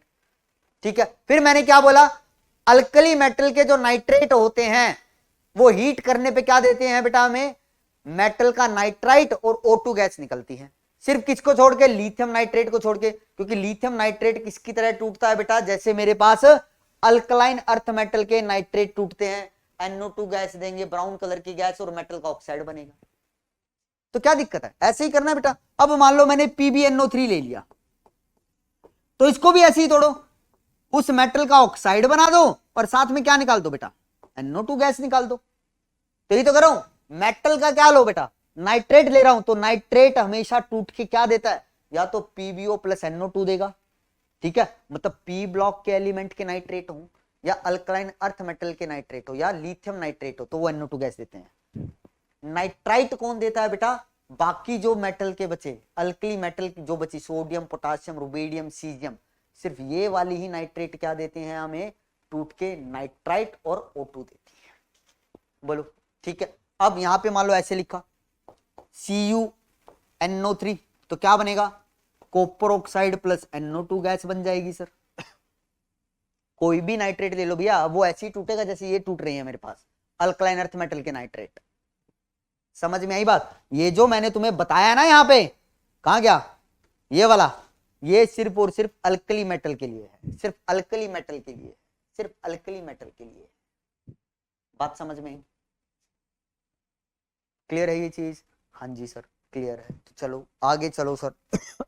तो देखो जी, अब आगे एक बार ना क्वेश्चन पूछा गया, क्या पूछा गया कि भैया ये तो ठीक है सर कि हमारे पास क्या है MnO3 है, ठीक है, और ये क्या है बेटा, मेरे पास सोडियम भी हो सकता है, पोटाशियम भी हो सकता है, रुबीडियम भी हो सकता है और सीजियम भी।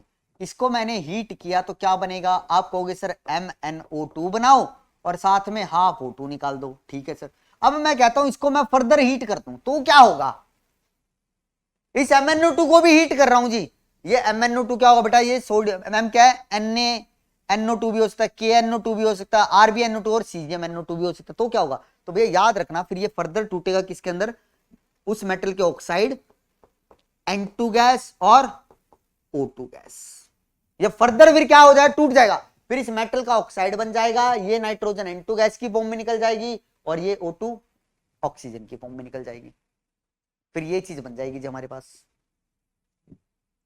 तो ये चीज याद रखना, ये इंपॉर्टेंट है, इंपॉर्टेंट है, ऐसा क्वेश्चन तुम्हें कहीं ना कहीं पक्का मिलेगा बुक्स के अंदर, और मैं तुम्हें इसलिए बता रहा हूं ताकि वो क्वेश्चन भी तुम्हारे सामने आए तो तुम कॉन्फिडेंट फील करो। मैं फिर कह रहा हूं बेटा, इन चीजों को बस एक दो बार लिख के देख लेना, दिमाग में छपेंगी ये।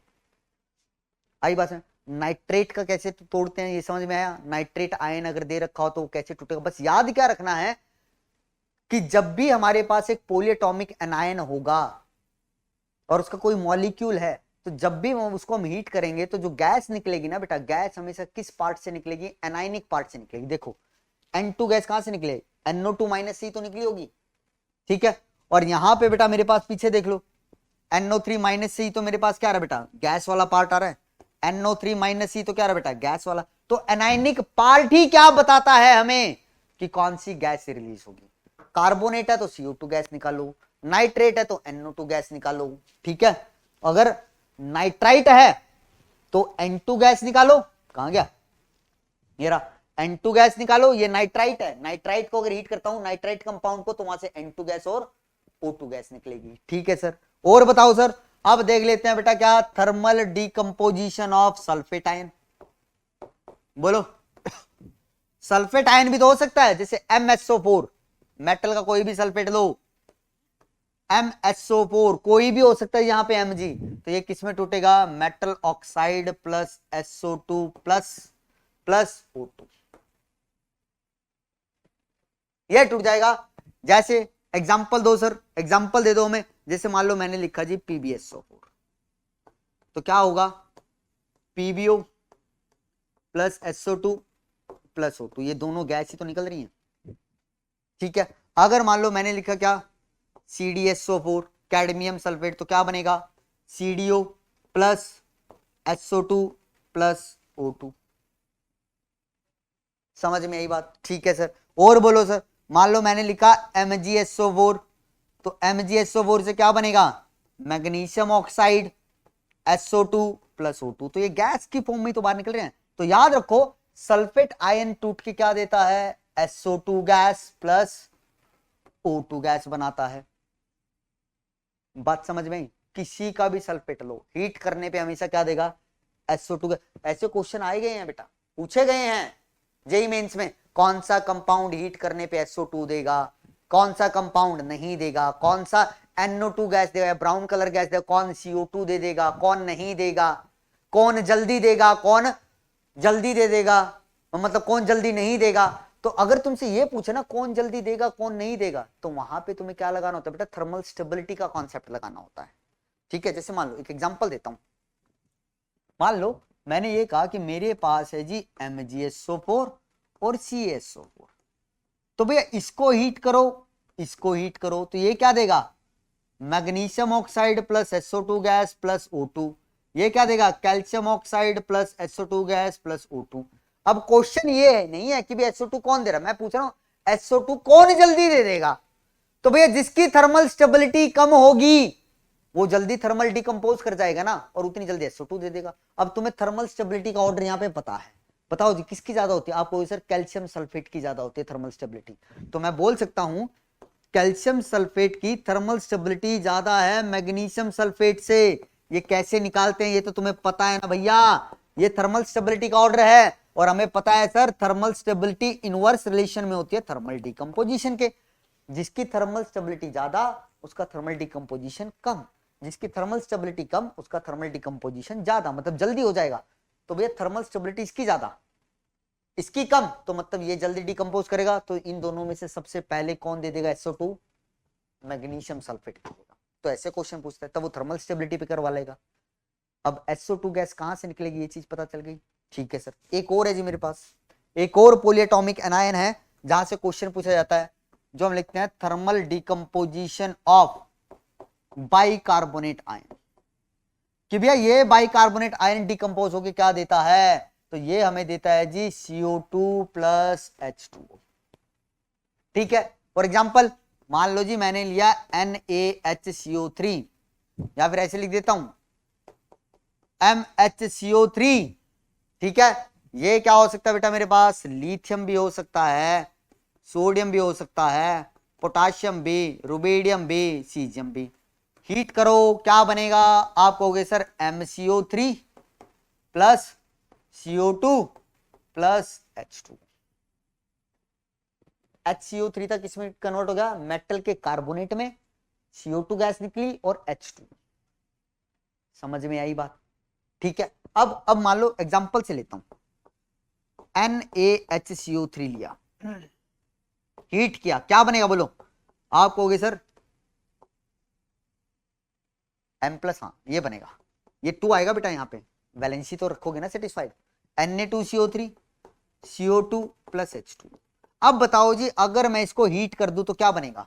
अब भैया तुम गड़बड़ क्या करोगे, यहां पे ये कर दोगे, Na2O बनेगा सर और CO2 बनेगी। नहीं बनेगा जी, क्योंकि मैंने तुम्हें बताया था ये रिएक्शन तो होगी ही नहीं, क्योंकि भैया अल्कली मेटल्स के कार्बोनेट में सिर्फ और सिर्फ थर्मली डिकम्पोज कौन होता है?